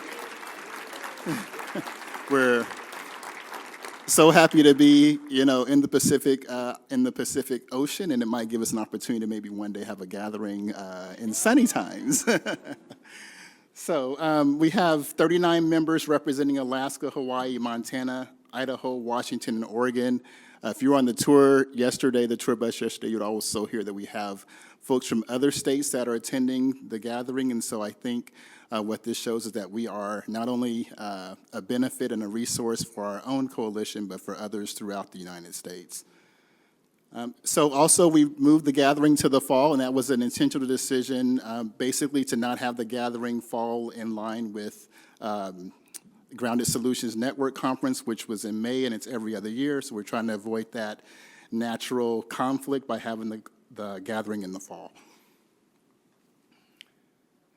Okay, so this year we tried a new thing. We had our annual membership meeting in May over Zoom, and thank you all who were able to attend. We had 26 organizations that were represented, and so that was a good meeting for us. We codified the definition of member, and from there we're going to see some additional movements and just how we decide what membership is and what voting rights come with that and things like that. So more to come on that. We also hosted a membership forum in August. My intention as membership chair is to have at least 2 of those a year, so we'll do one probably right after the first of the year. It'll help us plan for next year's annual meeting, so we want to make those things regular occurring. And as you heard before, the gathering continues to be the most valuable offering according to our members. More members than ever. Give yourselves a round of applause. Like, this is the biggest gathering we've had thus far. Also of note is the gathering has become self-sustainable. We make a little bit of profit off of this, and what we do is we try to use that to support the next gathering and also to support membership. And right now we're evaluating our ability to bring on a staff member. As you heard, we have to squeeze down, and now as we grow and as our membership grows and as we become broader and more states involved, maybe having a staff member on to help bring us all together and really provide more value to members is something that we're considering now as a board.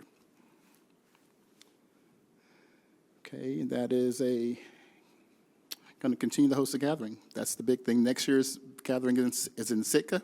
Is that correct? Okay, so we're happy to go to Alaska. I'm already looking for tickets, maybe a fishing trip. So start making plans now if you have any intentions of going to Sitka.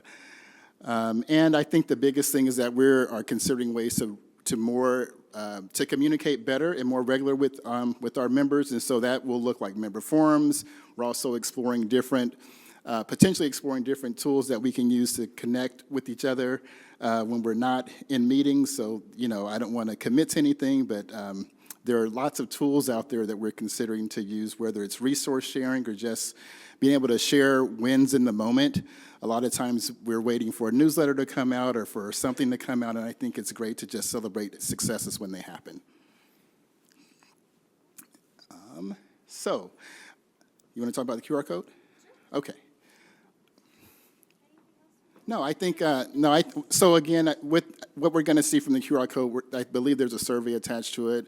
But basically, whether it's our website, a direct email to our membership email address, or to me at proudground.org, we want to hear from our membership. That's the only way that we really understand how to best serve you. And so if there is any channel that you would prefer to use to communicate with us about membership and what your desires or thoughts or just questions, concerns, we're here to be responsive to our members. And with that, I'll hand it over to Brittany.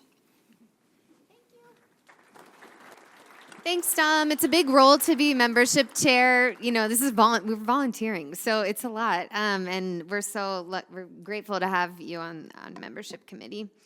So thanks for sharing those updates, reminding us just how much Coalition has built over the last year. It's really incredible to see how much we've grown together.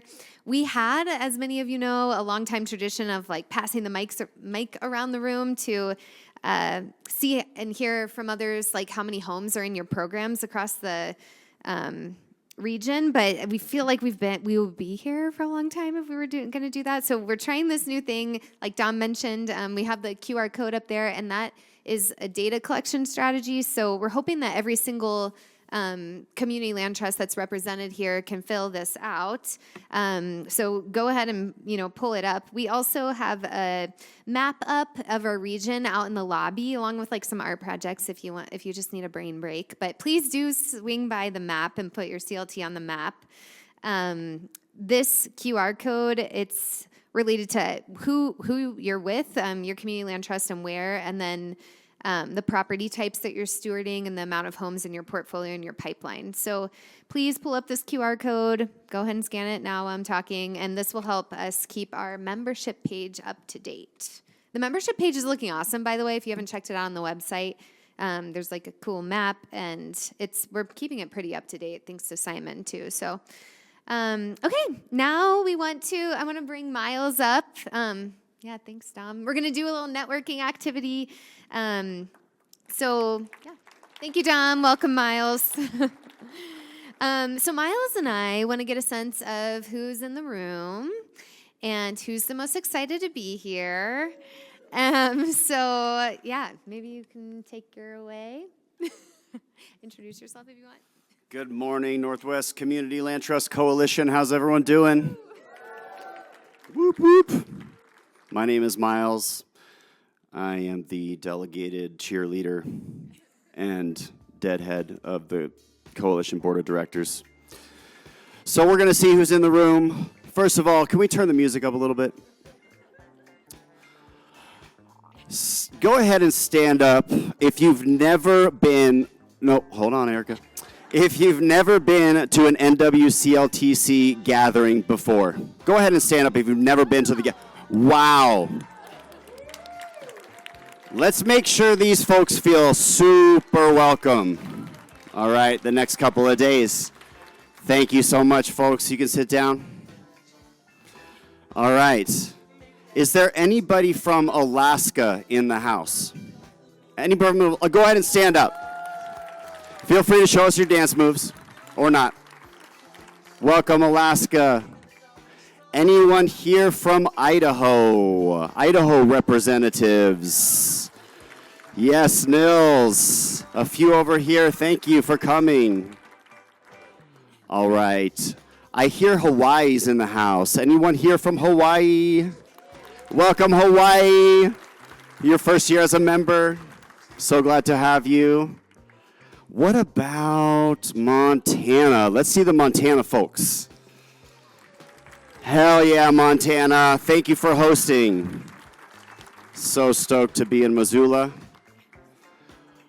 Oregon?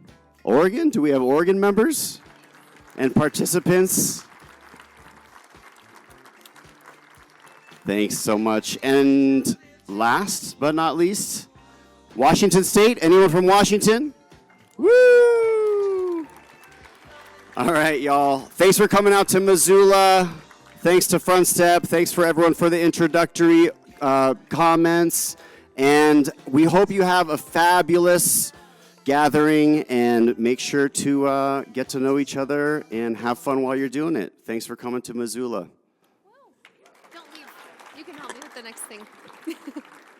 Thanks, Miles. And thanks, y'all, for jumping in and doing that with us. So now that we're a little warmed up, it's time to connect a little bit more deeply. So we have one more short little activity.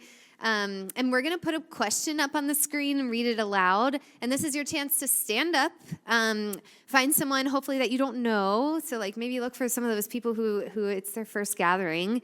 And you're going to take turns answering these questions.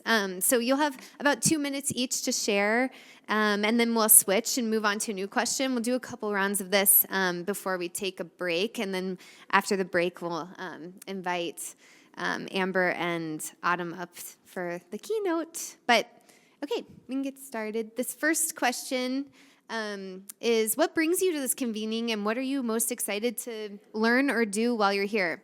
So I'm going to set a timer. We have like 2 minutes a person. So get up and find a new friend, hopefully somebody new.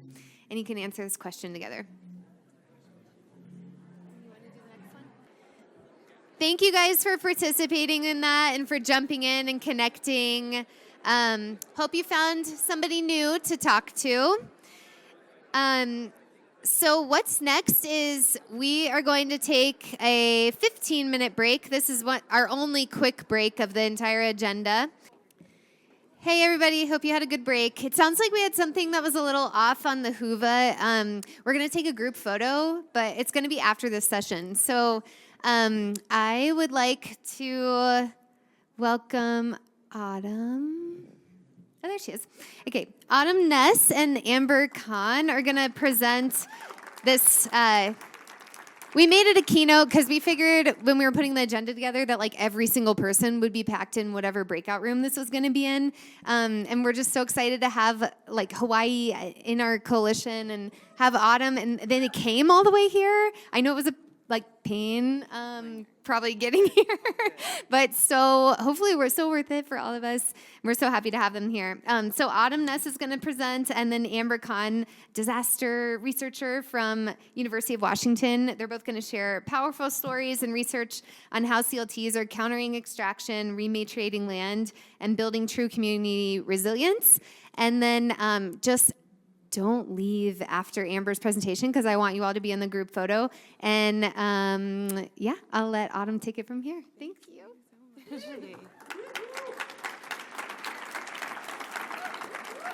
Aloha, everybody. I'm playing with the new glasses situation, so that's why. Before I start what's on the paper, the Solidarity Program, and the things that were said around it reminded me of a quote from Auntie Manu Meyer at the session that we were at just last week on Oahu. She asked, what would be different? How would it be if we upheld the quality of our relationships as our highest priority? And I really was holding that in my personal relationships, but hearing the work that you folks are doing, I'm reminded that that stretches out to our community relationships as well. So thanks, Auntie Manu, for asking that question. I'd like to introduce myself first. My name is Autumn Ness. I'm the executive director of the Lahaina Community Land Trust. I'm a settler in Hawaii. I came to Maui in 2012 after living 11 years in Japan. I came to Maui after being displaced from Japan after the earthquake, tsunami, nuclear meltdown situation, and I got pregnant, and we lived just north of Fukushima. So I had to leave and ended up on Maui, where they took incredibly good care of me and my family, and I have been trying my best to be a good guest ever since. I do this work in solidarity with the generational residents of Lahaina and Kanaka Maoli, Native Hawaiians, and I'm accountable to the future generations of the place that we're all doing our best to care for. The last time I stood in front of you, it was about 6 months after the fire. We knew we had to build a community land trust in record time to save our community, but we didn't know exactly what that was going to look like. We just knew that failure was not an option. I am looking at so many folks in this room who showed up for us, like really hard. Some of you emailed me out of the blue. I didn't know what you looked like or who you were, but you said, "We heard you're starting a land trust. How can we help?" Some of you jumped on a Zoom call and helped us develop our first county budget proposal, which ended up in a $15 million funding package for our first year. Thank you. You invited us to Walla Walla, where the last gathering was, and when we hesitated to leave our community in such a hard time, you organized a special time just for us to ask questions of you, to ensure we got the support we needed when we went back home. We snot cried in front of you all and learned so much the next few days. Simon Wendell and Julie Brunner joined our team, forming what we now call Voltron. And then this organization's members voted, I think unanimously, to bring Hawaii into this coalition and into your family. Thank you does not feel like a big enough word, and so I want to ask if you played any part of that, big or small, like if you wrote the document to bring us in, if you were at that first meeting, if you were on that first email chain, can you please stand up? And if you're wondering if I'm talking about you, I am talking about you. And so please don't be shy and stand up. And I'm going to take a picture if you just, please hold on a second. Can you give me a little shaka? Thank you. Because I'm not exaggerating when I say that we would not be here without you folks. Thank you so much.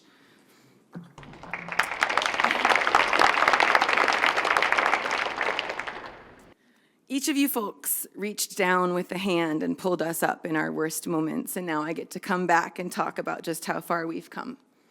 How our work is, as we speak, correcting generations of injustice, putting our community on a path to be stronger than we were even before the fire. Because you all lent us a hand, big or small, we can do this for our community. And that's the beauty of this work. That's the beauty of CLTs. We give people hands so they can show up better for their family and their community. I really, really love you guys. Thank you so much. Okay. I'm going to ask you to put everything you know about Hawaii aside for a moment.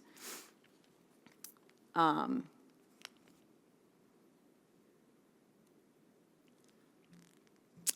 want you to know that the Kingdom of Hawaii was overthrown in 1893 and has been under the illegal belligerent occupation by the United States since then. Under that occupation, the face of Hawaii, its people and its resources has changed and suffered drastically. This is Lahaina's story, but it really happened across the island chain, and it's similar to things that are happening to our brothers and sisters across the continental US. Lahaina previously was known for its wetlands, water systems, and breadfruit trees.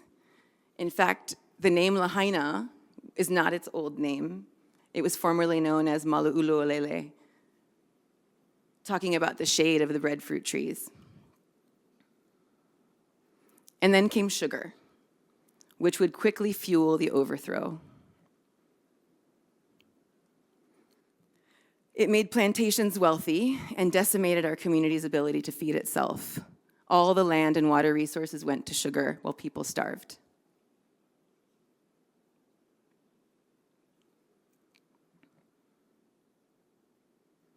And over time, when sugar and then the pineapple plantations closed, all 5 of the big plantations pivoted to the next extractive wealth builder: real estate, development, and the visitor industry.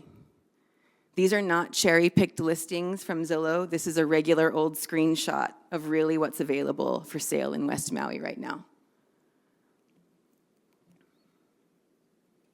Today, much of what the world knows about Hawaii is a facade, created to sell the fetish of Hawaii to offshore wealth and visitors.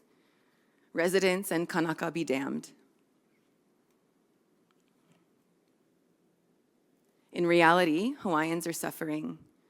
1 out of every 4 Native Hawaiians born in Hawaii now lives on the continent because they were forced to move away. There are more Native Hawaiians living in the continental US than in the island chain of Hawaii itself. And if you know what happens when you separate somebody whose culture is so directly tied to land from that land, you know what a tragedy this is. Kama'aina, who are non-Hawaiian folks but are born in Hawaii, many of them multi-generational products of the plantation days, are also suffering. What visitors see and what Kanaka and Kama'aina see are very, very different realities. In fact, I have a video that I took in 2020 standing on top of a hill looking down at Lahaina, talking in the video about the stark contrast of the brown and the green. Like, you can see where the wealth lives because it's green.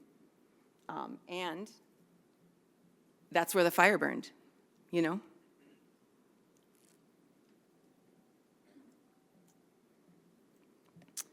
The numbers you see right here, talking about the $1.3 million median home price, that's from before the fire.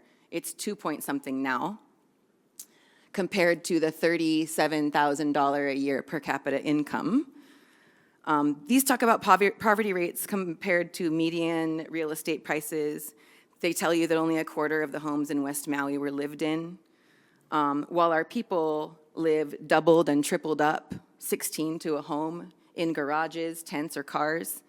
What these stats don't tell you is that school bus routes were canceled the last few years because there weren't any bus drivers, because bus drivers can't afford to live here. And so parents with 2 and 3 jobs are left trying to figure out how to get kids to school on their own. What these numbers don't tell you is that even before the fire, there were help wanted signs at every small local business asking for patience because we're short-staffed. A recent study says that in Hawaii, 1 in 3 children experience homelessness, with the majority of them coming from Native Hawaiian families. Pre-fire, most renters didn't have leases, me included, so you kind of live in fear that the day your landlord will raise your rent, evict you for a richer renter, turn your unit into a short-term rental, or evict you because they're selling. You live in fear because if you get an eviction notice, you're screwed.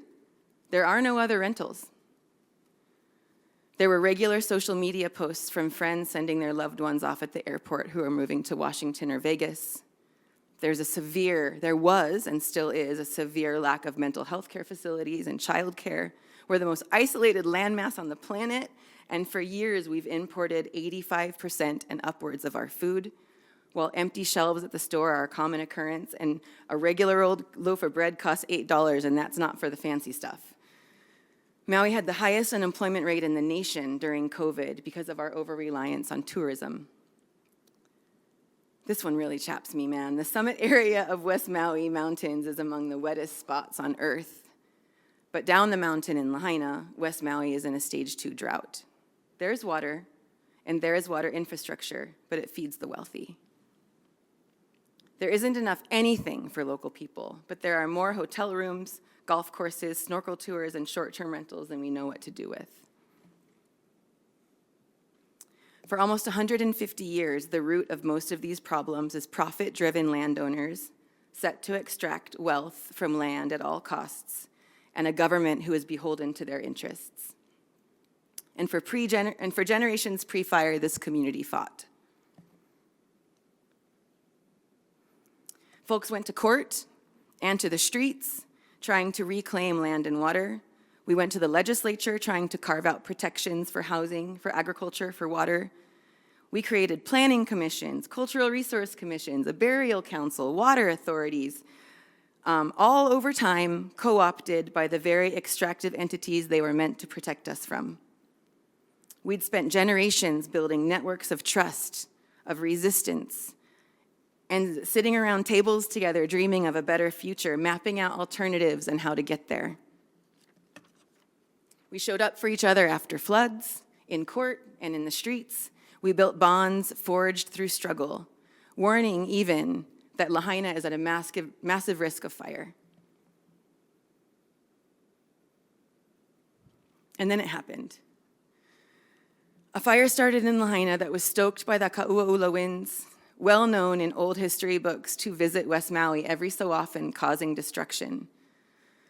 But this time, the Lahaina they visited had been so sucked dry by colonization and greed, there was no moisture, there was no green to fight back against the fire. The fire and the winds ended up taking 100 lives, 2,000 homes, and all of Lahaina's economic center. Right away, we knew that land, the only thing physically left in Lahaina, was at risk. You can see from my Instagram post 5 days after the fire started. It's still burning at this point. Many of us still haven't even found loved ones and didn't know if they were alive. But we were already talking about this. We were already organizing to keep people home. We knew one thing, that community is our best defense against disaster capitalism.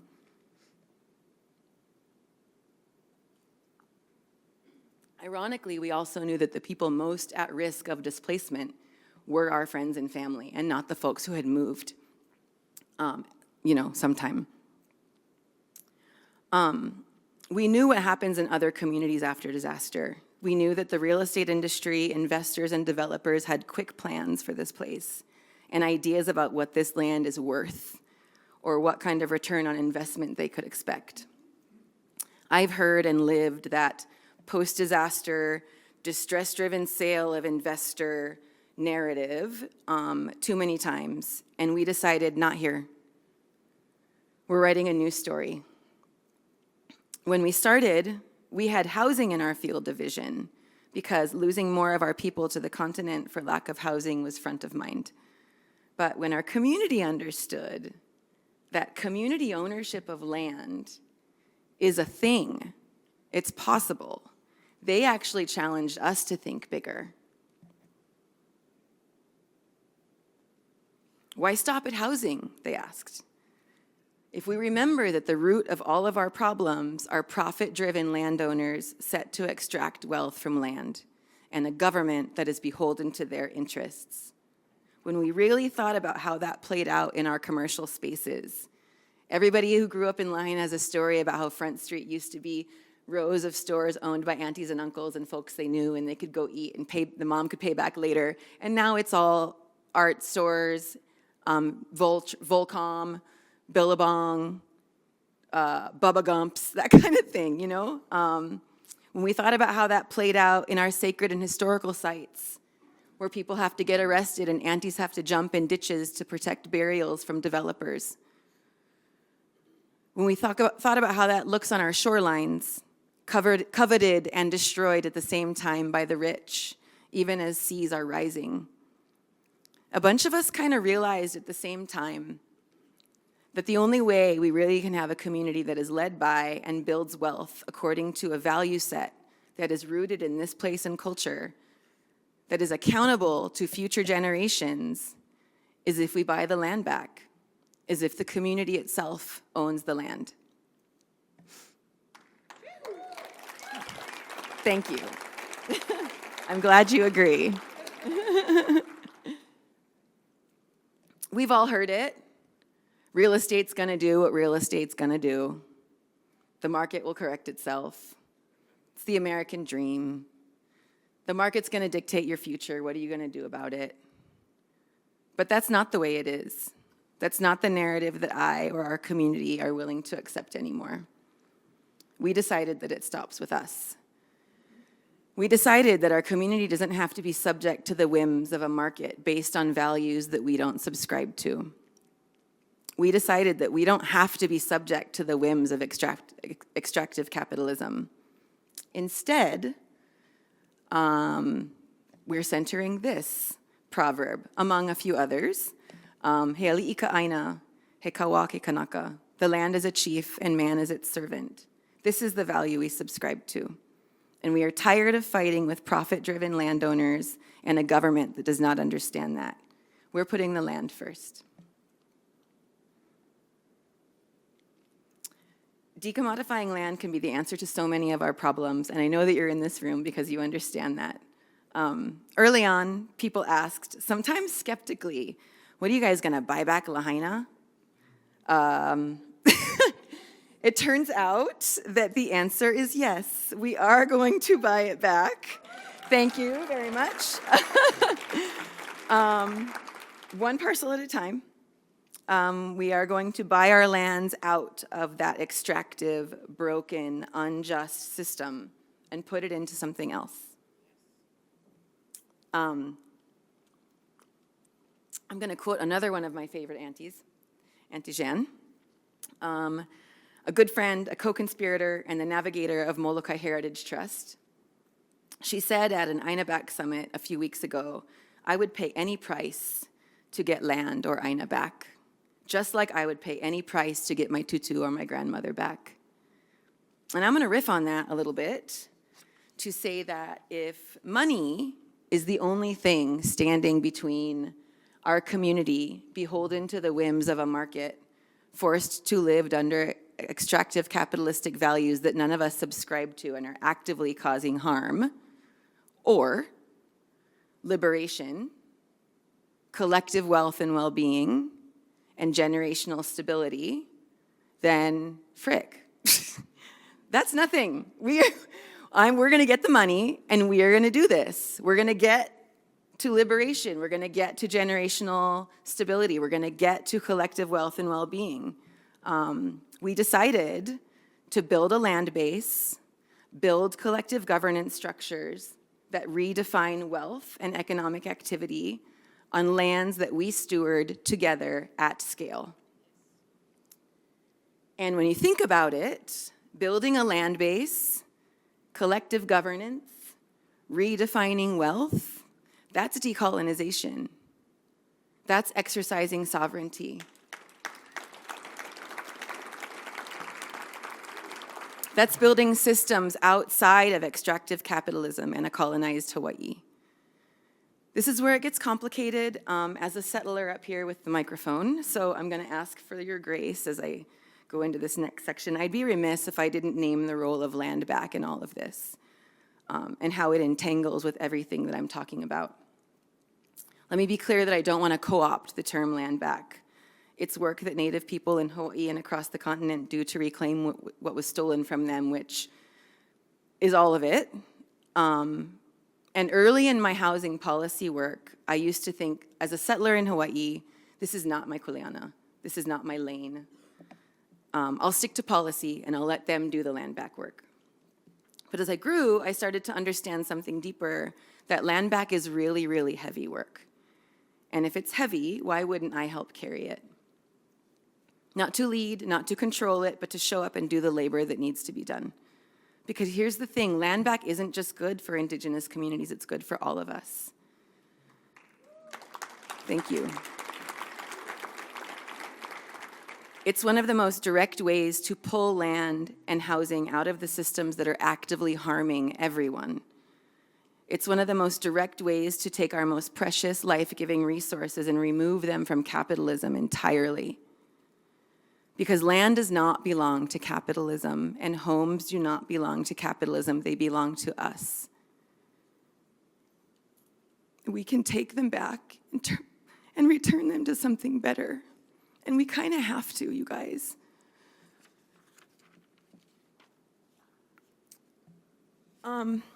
If the work you're doing is land back, or if it's reclaiming lands out of capitalism, it'll make all of our communities more resilient in the face of climate change. When we reclaim land and water and when we steward them outside of capitalism, we can return them to economic principles that are also climate change solutions. When we return land and watered stewardship to the people, to economic principles that are sorry, I think I doubled my sentence here. I'm gonna skip that part. I do want to say, we cannot talk about climate resiliency unless we name, understand, and seek to replace the systems that drive it. So, full disclosure, we were invited to do a panel on climate change resiliency, and thank you to the folks who were able to hear that I don't want to talk about climate change. I want to talk about colonization and capitalism. And so thanks for giving us the space to do that. In Lahaina, the systems that are driving climate change are colonization and extractive capitalism. And the CLT tool is what we're using to fight against those forces.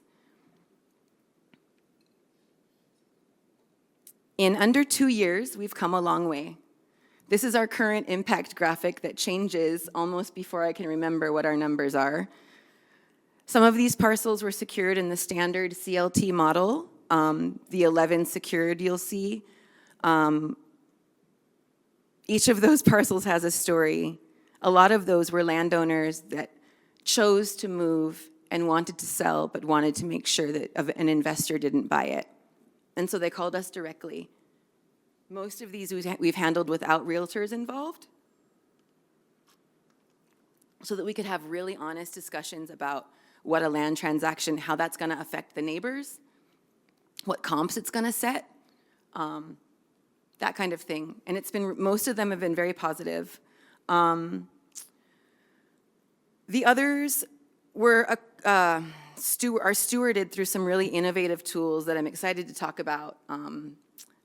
3:30, I think, today is the many tools of a CLT panel. We're gonna dive into this a little bit, but the 8 INA easements we learned really quickly that some of the parcels that we would buy were only being sold because the family can't figure out how to rebuild and stay. And so buying their land from them felt really junk, you know?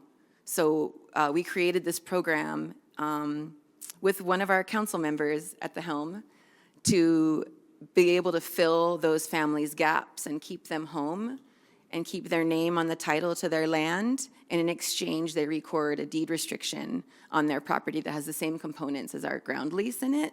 In these cases, thank you. Can somebody please help me rebrand the word deed restriction? Because the families in these, all 8 of these families don't look at it as a restriction. They look at it as a values document. Thank you, that land, my home that I'm rebuilding through the support of my community now belongs to future generations. And I'm not gonna turn around and flip it. Or when I die, I know my kids aren't gonna fight over it and flip it, you know? They're really proud of it, and the word restriction doesn't come into the conversation at all, except for the name on the top of the document. So if we could change that, that would be rad. So in this tool, people talk about how many parcels you have in a normal market. That's a great thing to brag about. But in this case, we've actually prevented 8 sales and protected those lands in the meantime. And this is one of our favorite stats. In the first 10 families that are in this insurance gap program, they represent 1,635 lived years in Lahaina. Just those 10 families. That's an average of 160 years per family. When we talk about preventing a sale, we're not just blocking an investor from scooping it, it's also preserving a way of life, a shared history, generational knowledge that is even more valuable as we rebuild Lahaina from the ground up. Because if any one of these families couldn't afford to rebuild, most of their options is to sell and go off island. And we would have lost all of this. This is valuable. This is priceless. In the shock doctrine, Naomi Klein helped us name the way that disasters, natural or man-made, are often exploited by power brokers to fast-track harmful changes that communities would never accept otherwise. While people are reeling, overwhelmed by immediate survival needs, power grabs and predatory development slip through unnoticed or unchallenged. But we're flipping the script. Instead of letting crisis be used against us, we're harnessing the shock for our own liberation. For Lahaina, the fire was an opening for radical change, a chance to grab the steering wheel from the usual drivers of extractive policy and land speculation and turn the car in another direction, towards justice. Our community isn't just recovering from fire, we're fighting back against all the systems that led to the fire itself, that stand to benefit when we are at our weakest. Capitalism, colonialism, commodification of land and water resources. We're rebuilding from fire and restoring some of what colonization stole from Hawaii. There was a paper out of Melbourne, Australia, published in 2015 called Community Land Trust and Indigenous Communities. You guys should check it out. It's brilliant. And there's a quote, a sentence in there that says, research shows that Indigenous households value stability inheritability, and autonomy in housing more than speculative capital gains. I would argue that a growing number of non-Indigenous folks also value those things. But capitalism and the real estate market don't have columns in their spreadsheets for those things. They don't, but we do. Because we understand that a strong community with strong bonds, with deep trust and an understanding of place that comes with generations of stewardship, those things are what make us all more resilient. Those are the things that are destroyed when individualism, profit, and displacement are the way our land tenure system works. I want to talk about one thing, the way we are choosing our homeowners. I don't have a slide for this, but it feels really important to mention it in this room. In Hawaii, there's only one entity that's allowed to say, this house is for a Hawaiian family. Nobody else can. It's a federal government thing. And that entity is failing at their mission. Hawaiian folks die on that waiting list every day. And so we kind of stepped into this thing, like we're gonna buy land back in our community and we have to work under these federal government rules to figure out who gets in them. And so we chose a couple of routes. One is that when we do a lottery, we will rank lottery selected homeowners by collective time lived in West Maui. As you can see, the average Lahaina household years lived in West Maui is 160 for our first. So that's going to really effectively select a lot of our born and raised folks. We also are working with a law firm to help us develop frameworks to reserve some of our housing for cultural practitioners and the kind of folks, if you ask yourself, a lot of people like to say, oh, I need to stay in Lahaina. I love Lahaina so much. I need to stay. Lahaina burned down, but I need to get one of those houses because this is my home and I need to stay. Well, what if we flip the question? Who does Lahaina need? Who understands where the waters are supposed to run? Who understands the winds that stoked this last fire? Who understands how to reforest all of this burned landscape with native plants? Who are our Hawaiian immersion teachers that are going to teach our kids the stories of this place? So we can reserve a portion of our housing stock for those folks. And that's legal. Yeah. So what I want to leave you with is this. Lahaina's story is unique. But if you're in this room, I'm guessing that it's because your community is also experiencing the over-commodification of land in your housing market, but why stop at housing? Can we use this tool to resist these extractive systems across the board? To put housing, water, sacred sites, and our economic spaces into systems that we develop according to the values of our communities? Can we use this tool for liberation, collective well-being, and generational stability, even as so many of our trusted institutions are crumbling around us? I believe that we can, and I believe that we have to, because of the times that we're in. And I believe that Lahaina Community Land Trust is living proof that we can do it if we do it together. And I would argue that we don't have to wait for the next disaster to start. Thank you.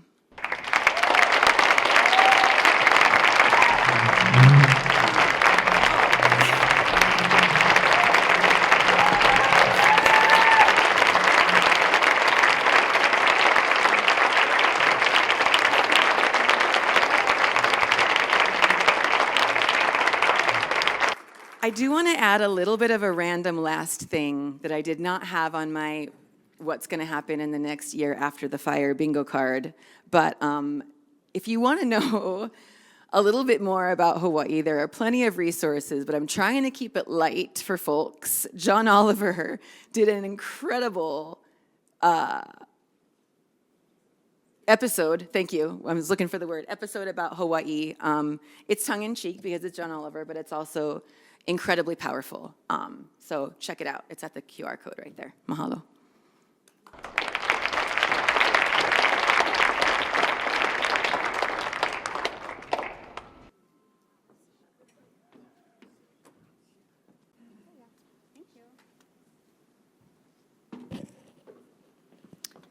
Hi, everyone. My name is Amber Kahn, and I'm a disaster scholar at the Center for Disaster Resilient Communities at the University of Washington in Seattle. So I always love hearing Autumn talk, and I'm kind of a fangirl of Autumn because I've heard her talk at a few conferences, so it feels really cool to be following up on the Lahaina CLT talk. My presentation has kind of a different flavor and purpose than Autumn's, but it does have a lot of overlap with this idea of extraction. And the goal is to really get everyone here thinking about the potential of community land trusts and community-led land stewardship more broadly beyond just affordable housing and into the realm of resilience building and what that looks like to people all over the world. So specifically, I'll be talking about how CLT practitioners globally envision the role of CLTs in building resilience to disasters. So my interest in studying disasters started through climate organizing in the San Francisco Bay Area where I grew up. And around that same time, I read this life-changing book for me by Naomi Klein that Autumn also mentioned. And it first coined the term disaster capitalism. And has anyone here read this book other than Autumn? Okay, cool. Highly recommend it. But the premise of the shock doctrine is how neoliberal free market policy reforms are intentionally put into place after a shock happens to take advantage of times of crises, when people are most vulnerable and are most unable to resist unpopular reforms, which include privatization and deregulation. And this idea is called disaster capitalism. And these shocks are sometimes even intentionally caused by actors, whether that's imperialist powers like the US government, or private developers or real estate agents. So for example, Klein discusses,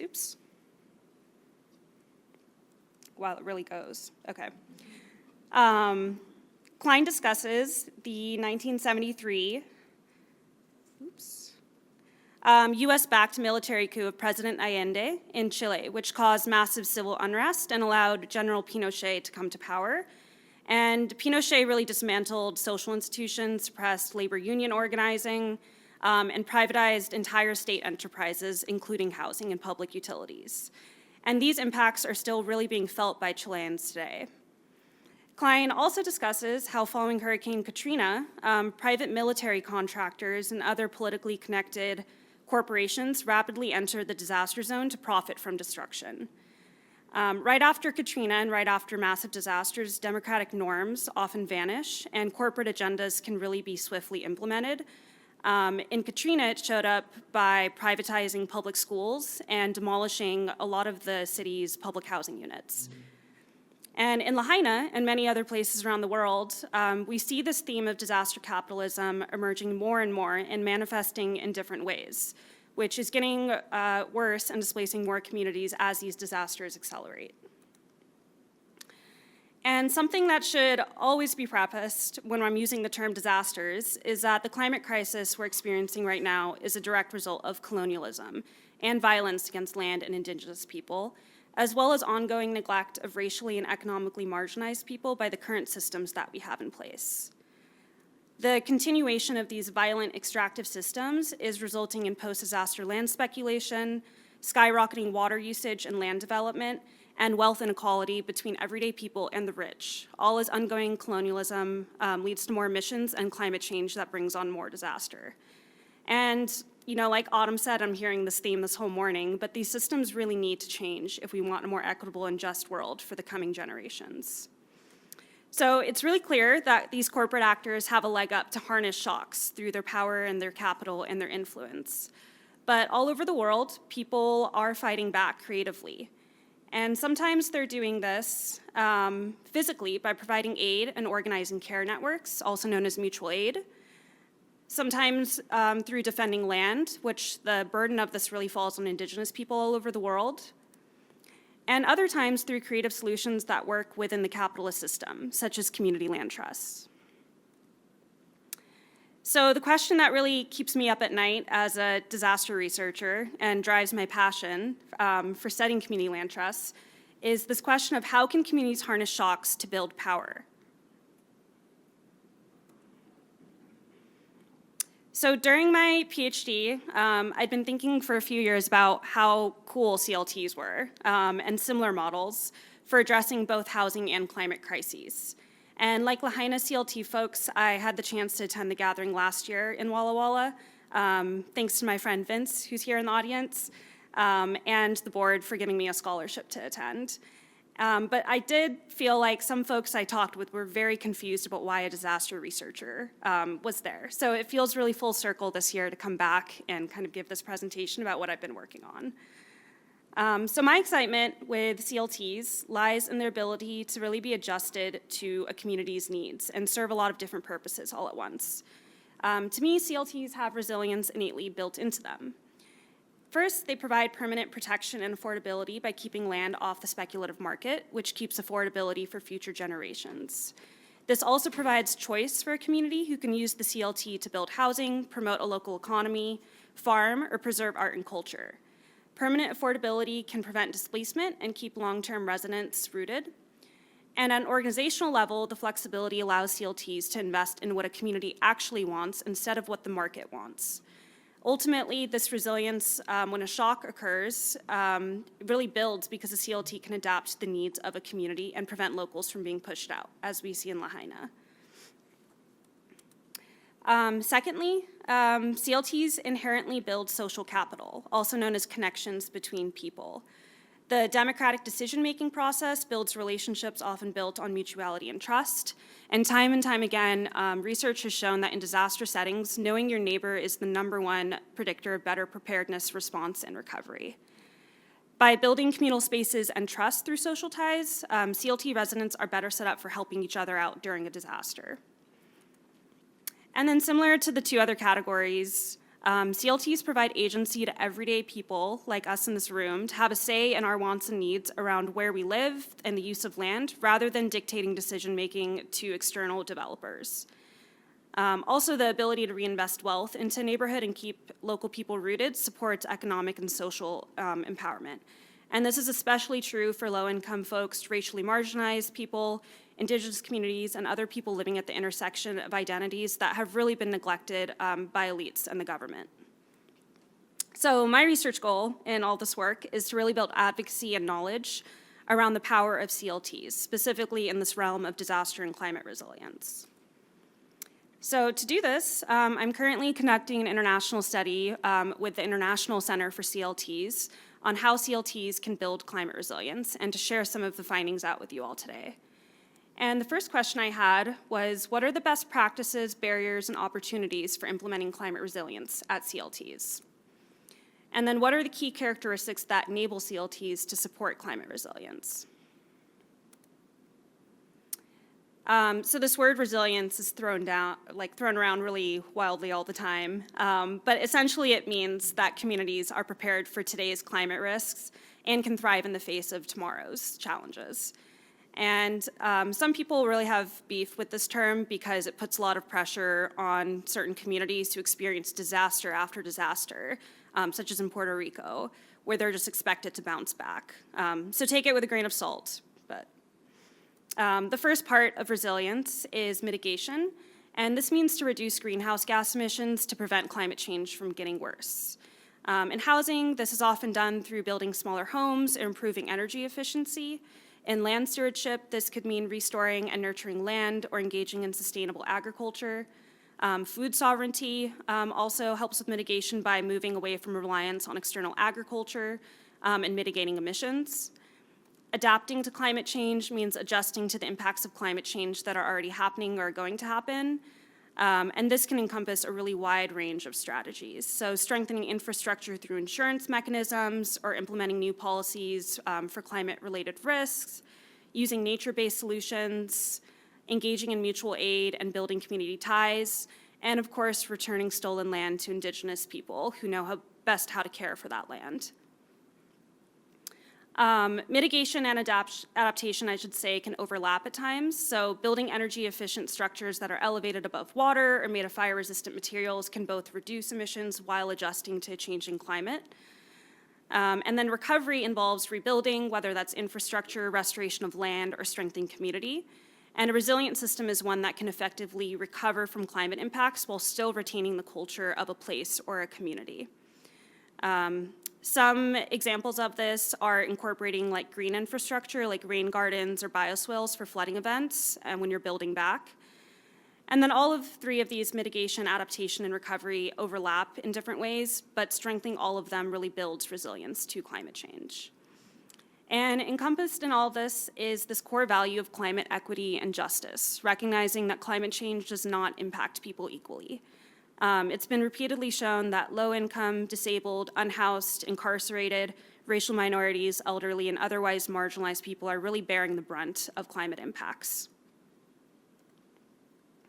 So to recruit participants for the study, I used purposive sampling, which is just purposeful sampling. I found CLT websites that mention climate, environment, or sustainability and reached out over email. And I also used recommendations from the International Center for CLTs. So I conducted 23 interviews in total, and the bulk of them really fell in North America. But these are the CLTs that were recruited: Kanya Martin Pena CLT in Puerto Rico, Kipuka Kuleana in Kauai, Hawaii, Lahaina CLT, of course, Metau Housing Trust in rural Washington, Lopez Island CLT, also in rural Washington on the islands, St. Joseph CLT in Lake Tahoe, the Housing Land Trust of the North Bay in Sonoma, Napa County in California, El Sereno CLT, which is also represented here at the meeting, which is great to see, and that's in LA area in California, Sigoriate in the Bay Area, which is Indigenous centered, Bright Community Trust in Florida, Toronto Chinatown CLT in Toronto, Ontario, Gabriela Island Land Stewards Society in BC, Northern CLT in Whitehorse in the rural Yukon in Canada, Muskoka CLT in Canada, Temiskaming District CLT, which is also Indigenous centered, Upper Hammonds Plains, which is a Black Nova Scotia CLT, and Weymouth Falls CLT, which is also Black-led in Nova Scotia. And then in Brazil, Favela CLT, which is focused on establishing land tenure for informal settlements called favelas. In Europe, Brussels CLT in Belgium and south of Scotland Housing. And then in India, Mahila Housing Trust, which is a really cool CLT that's woman-led and woman-centered and has climate resilience as one of their main goals. And in Australia, where the CLT movement is still in very early stages, Willahanta CLT and Blue Mountains Aboriginal CLT, which are both Indigenous-centered and Indigenous-led. So returning to this first question, what are the best practices, barriers, and opportunities for climate resilience at CLTs around the world? So far, there's been some key themes that have emerged, and the first is sustainable and green building of existing or new structures. The second is policy and advocacy around taxes, insurance, building codes. Financial, climate, and land stewardship education. Rematriation, which seeks to restore Indigenous peoples' relationship to their ancestral lands, cultures, and matrilineal systems. And community connection. Almost every interviewee said that they engage in some type of sustainable building for housing that they're developing or fixing up. To address energy efficiency, folks said that they're building smaller homes and well-insulated buildings and investing in solar panels. And in addition, energy resilience was discussed by a few CLTs. In rural Nova Scotia, they talked about having residents transition away from oil to more efficient energy sources, which can help with energy independence if they have to go off-grid in an emergency. To reduce waste, CLTs reported water harvesting systems, building manufactured homes, and using natural materials. For example, El Sereno CLT is hoping to build homes with cob, which is a fire-resistant ancestral material used by the Tongva people. Cob homes are also really fast to build, which would be very helpful in a large-scale earthquake that could happen in California. And to engage in disaster preparedness, folks are building outside of flood-prone areas. They're using stormwater controls and slab-on-grade foundations and building defensible spaces around homes using non-flammable materials. A number of CLTs talked about engaging in policy and advocacy initiatives that can promote climate resilience, but these were really aligned with their local needs. So while these examples might be really specific to an area or political climate, they could offer lessons or inspiration to others. The first is in Kauai, where skyrocketing taxes of $30,000 to $40,000 per year are displacing local families due to millionaires and billionaires moving to the island. Kapuka Kuleana holds land in trust at a $150 per year tax rate and works with county council members and local leaders on tax relief advocacy to change policy. In Methow Valley in Washington state, high insurance costs are impacting affordability of housing for CLT residents due to wildfire risk, especially if renewal falls in a summer month. And so to combat this, the CLT is engaging in advocacy efforts around insurance. At Lahaina CLT in Maui, like Autumn talked about, they're adapting current county level policy in place that gives housing priority to people based on the length of time that they've lived in Maui County, and hoping to expand the law to provide additional weight for folks who've been in Maui for many generations. In LA, El Sereno CLT is engaging in advocacy to change building codes so that they can use more environmentally friendly and fire-resistant materials to build affordable housing, which is currently not allowed in the county and is a restriction across much of the United States. Many CLTs centered on homeownership said that they have financial training in place for residents, including managing homeownership, to empower lower-income folks to help them stay housed, ultimately building resilience. Other examples include technical assistance training and having community workshops on taxes. And then about half of CLTs said that they engage in climate-related education. At Caño Martin Peña CLT, who experience regular hurricanes, they educate and organize residents on preparedness and response. And at Brussels CLT, they train residents to efficiently use green building technology so it's most energy efficient. In Mahila Housing Trust, climate resilience is promoted through specific programs that they have, including installing cool roofs, urban forestry, training women as air quality ambassadors, cooling shelters all throughout their units for extreme heat, and designing rooftop ventilators. And at Seguridad, they discussed that they're training staff in basic medical training and de-escalation for emergency situations. Land protection and care was discussed at every Indigenous-centered CLT, surprise, surprise, and at a few non-Indigenous CLTs. So at Kapuka Kuleana, they implement Aina education for youth on Hawaiian cultural practices. On Lopez Island, they're offering extensive training on sustainable agriculture and rural development, as well as electric car shares. And another topic, especially among rural CLTs, was food sovereignty and education around growing food to be less reliant on capitalist systems that are heavily impacted by climate change. Rematriation seeks to heal spiritual and cultural disruptions caused by colonization, bringing back Indigenous lifeways and power. CLTs emerged as one vessel for this movement. They help to retain intergenerational Indigenous and local knowledge in a place. For example, in Hawaii, this knowledge is retained by keeping people in place, directly building climate resilience. In Kauai, Kapuka Kuleana has negotiated with landowners for access to sacred sites that previous generations have been cut off from due to land privatization. And Seguridad has MOUs in place to do traditional ceremonies on their land with private landowners. The sense of hope and possibility that the CLT offers to the community was also discussed by Indigenous-centered CLTs. They talked about the power of autonomy and choice due to the constant devastation that the land and people have experienced from development and privatization and ongoing colonization from gentrification. And notably, all interviewees talked about climate change just being one of the many impacts of colonization, and that housing has always been an ongoing structural problem in their communities. The CLT isn't novel in the sense that Indigenous people have always stewarded land in community, but it provides a formalized structure within a colonial system to build a movement towards land back, or the return of land to Indigenous people. Similarly, land protection is ingrained into the purpose of a CLT, with multiple people talking about how they're protecting land for future generations. Sigoriate provided many examples of how they're introducing native species through volunteer days, thinking about drought resistance for a water-scarce future, and harvesting plants at different times due to earlier springs and summers.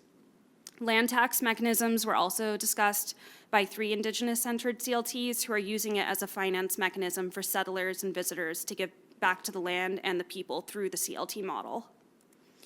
And at the same time, the CLT has limitations on its role in long-term land protection and land back efforts because it exists in a larger system of litigation and capitalism.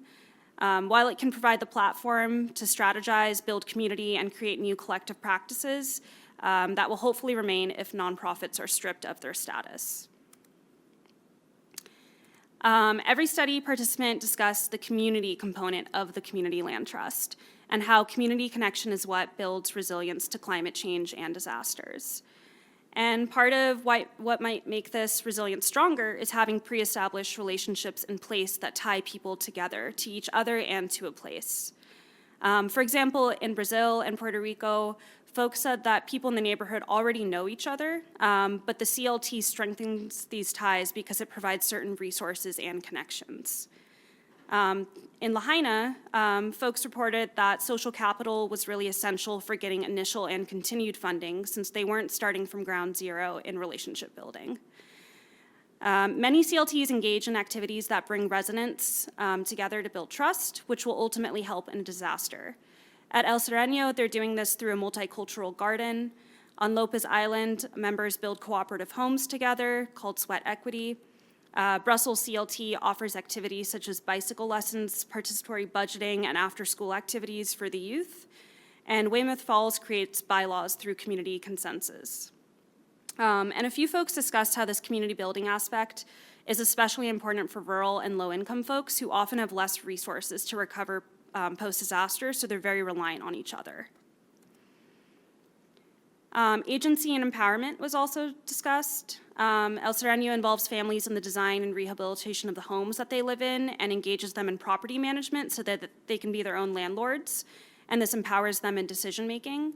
Cooperative governance was discussed repeatedly as a way to get people to problem solve together, as well as form tenant committees so renters had a platform for organizing regularly. So those were some of the best practices. And now for the barriers. These fell into a few categories such as financial barriers, larger structural barriers, and environmental barriers. So on the financial side, insurance was talked about over and over again, that these high costs are impacting affordability of housing for residents, especially if they're in hazard-prone areas. And this is especially intensified if renewal is during a time when the hazard risk is high. The lack of long-term sustainable funding was discussed by most CLTs, especially for buying land. Funding would also enable hiring more staff who would have more time to work on resilience building. And reliance on funders also emerged as a barrier, as funders often want to keep the status quo and not invest in resilience building strategies in the long term. This was really prominent for Indigenous CLTs who often talked about funders not understanding that rematriation lasts much longer than just past land acquisition. In India, Mahila Housing Trust said that government is way more focused on mitigation to meet emissions quotas, so they are not allocating money towards adaptation. And then building climate resilient structures is really expensive, especially in rural or mountainous areas or islands. CLTs that are either building new structures or revamping old ones talked about that they want structures that stay resilient in the long run, but it's a constant battle of balancing priorities and finding creative solutions. In Puerto Rico, India, and Brazil, CLT practitioners said that class struggles make it so that the government doesn't believe their solutions are legitimate, and that this means they face many more barriers in recovery than rich residents. In Australia, Willia Hunter talked about neglect from the government that refuses to invest in Aboriginal communities in rural areas. Some folks said that the housing crisis in itself is a barrier, as CLTs can only build so much housing to meet the needs of lower income people, especially climate resilient housing. And then working against and within colonial systems was discussed by Black and Indigenous-centered CLTs. And part of this is that CLTs do still embody land ownership, which is a colonial concept that doesn't reflect Indigenous practices. At the same time, colonization continues through development and tourism. At grassroots CLTs, a barrier that was talked about is the limitations of CLTs for community organizing and land back efforts, as nonprofits have limitations and exist in a larger system of extreme bureaucracy. So for example, getting building permits can take many years, and in many places, co-building homes is regulated by laws and insurance rules. Many folks talked about lengthy procedures that are really consuming barriers to creating their vision of a grassroots CLT. Sigoriate talked about how the land that they've been given back by the city isn't actually zoned for housing, so there are limitations to what they can do or build on land because of bureaucratic rules. About half of folks talked about the contradiction that building more housing and structures impacts land, especially on islands and hazard-sensitive areas that have been really damaged by large-scale development. NIMBYism, or not in my backyardism, was discussed by a few CLTs. Neighbors have pushed back against high-density housing and the building of new roads, which are important for wildfire evacuation. And this NIMBY attitude can really keep CLTs from engaging in dual-purpose creative solutions, and is often a veil for higher-income people actually being against affordable housing. One person also talked about how higher-income people are threatened by lower-income residents living in nice, sustainable homes with green technology because they feel that lower-income people are undeserving of them. Yeah.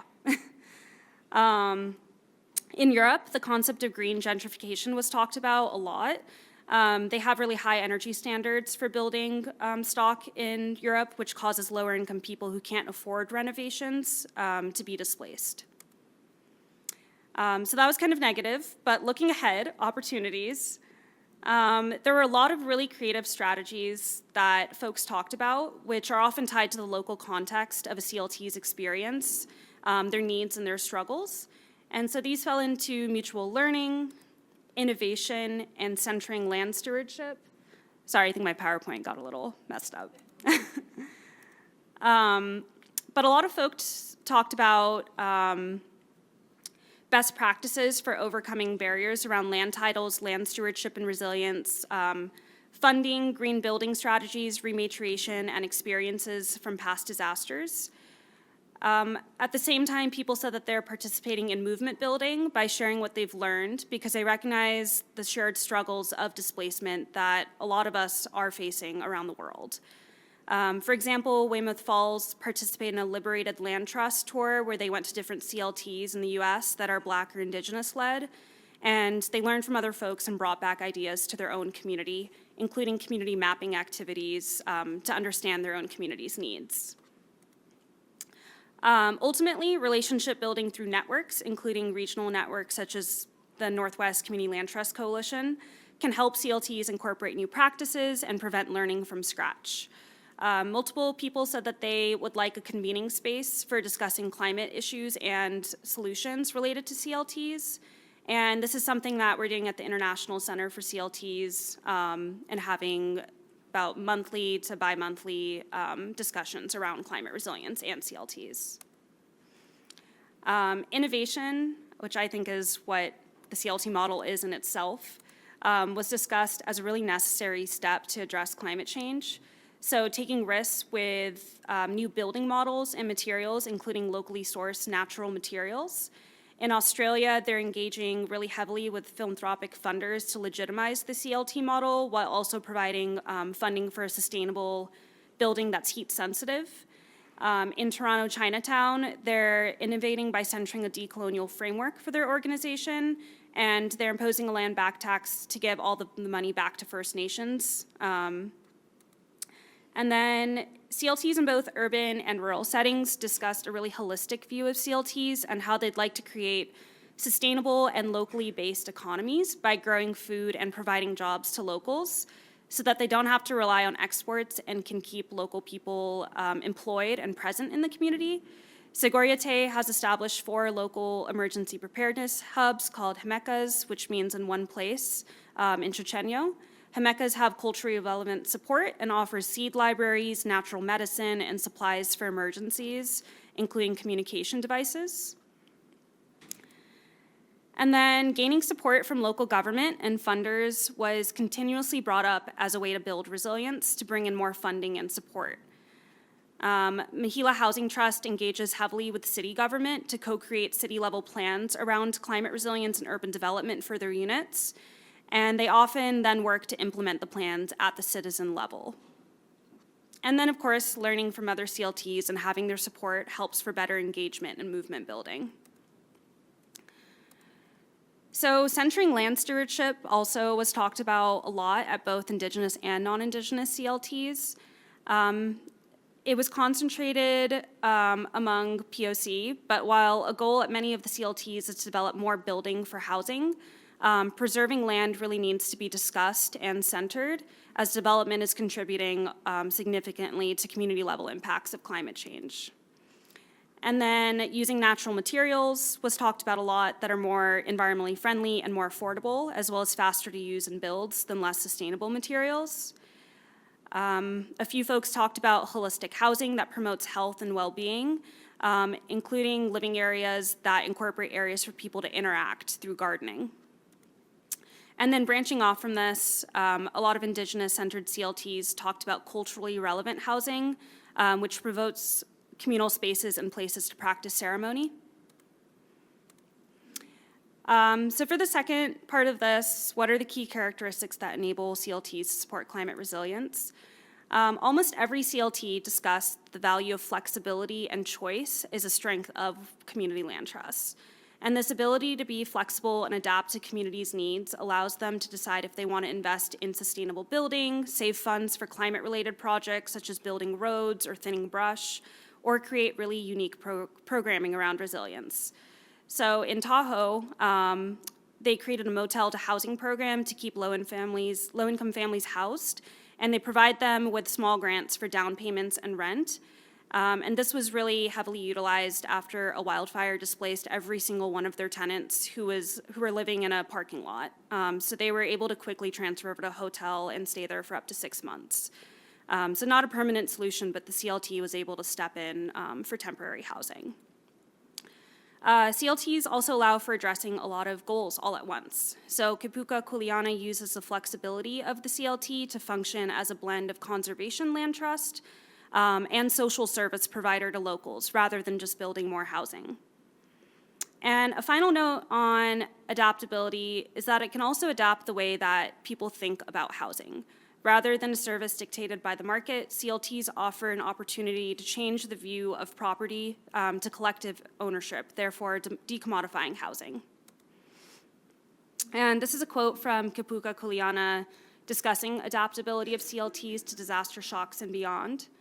Community land trusts offer a lot of spaciousness in terms of possibilities, in not just adapting to climate issues, but being able to prevent and mitigate many challenges all at once, like gentrification and predatory development after a crisis or disaster. They offer a really flexible way to have systems in place to keep people rooted through all types of shocks. This flexibility also allows CLTs to prevent displacement through long-term stewardship, keeping local and Native people rooted in their community and with each other. A couple of CLTs talked about how gentrification itself erodes disaster resilience because outsiders come into a place, don't build real relationships or knowledge of land, and leave when a shock occurs and it's convenient for them. Other climate resilience benefits is that it reduces new land development, shortens commuting, encourages people to volunteer and participate more locally in their community, retains the local workforce, and builds multi-generational households. So for example, when fires hit in Sonoma County in California, firefighters were already CLT residents, and they were present and didn't have to commute from hours away to respond. Similarly, low-income CLT residents on Lopez Island rely really heavily on their relationships and hands-on skills that they possess to help each other.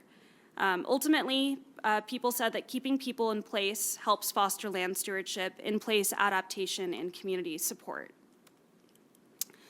When talking about the role of CLTs in preventing displacement and keeping people locally rooted, An interview at Toronto Chinatown CLT said that creating jobs is a big part of resilience and keeping people in place. People can't just have a place with affordable rent. They also need to be able to work where they live, and they need to be doing meaningful things. And creating jobs creates community. If we have cheap rent and then we have jobs we like that pay us livable wages that feel fulfilling, it just fosters an interconnected community. And when there is a disaster, that community will step up. You have to know your neighbors, and you have to know the people you work with, and you have to garden and share meals with them. And all these things add up, so when there is a disaster, when push comes to shove, that's when the relationships will prove themselves. And then lastly, social capital or community connection was discussed repeatedly, which is the real strength of the community land trust model.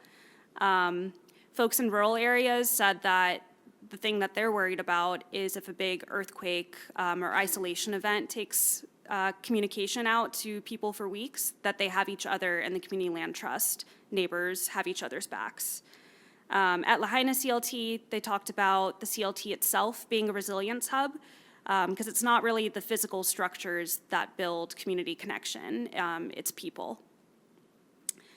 And then resident empowerment was talked about over and over again. By putting control of community land into community hands, people learn to engage in food sovereignty, take a part in policy making and grassroots activism, learn how to buy and maintain a home, and build networks that really rely on each other rather than the government, ultimately unlearning commodification of housing and land.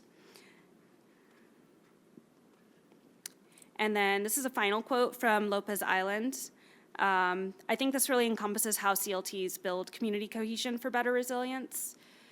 Lopez Island said, "One of our donors came by recently, and she was watching everybody help each other on building their houses. And she said, you know, I'm watching this, and I'm realizing my money protects me from having a strong community of doers together, because I don't need to rely on my neighbors to do things. If I need something, I just hire them. But these people all have their own families, their own neighborhoods, and when disaster strikes, that's where we're gonna be." It was such a good reflection for me to hear from her, because that's what she was thinking through her lens. Like, yes, CLT residents don't have access to as much wealth, but they have access to each other and knowing how to work together. Yeah. So this is just a recap, but again, what Autumn said, like, you know, climate change is not separate from colonialism and capitalism and the extractivism we're seeing. But people are engaging in these really creative strategies at CLTs all over the world, and I think that there are a lot of lessons to be learned. And some of them, you know, like might not feel applicable in the global south to what's happening in the United States, but I do think that all these struggles are very shared with what's happening with development and pushing people out who are lower income. Yeah, and then I just want to say as a researcher that all of this knowledge is some people in this room who I interviewed, and I'm very grateful for your time. And I'll be writing up a report and some academic papers, which will be published through the International Center for CLTs and share it all out with you guys. So hopefully make some new connections with other CLTs in different areas of the country.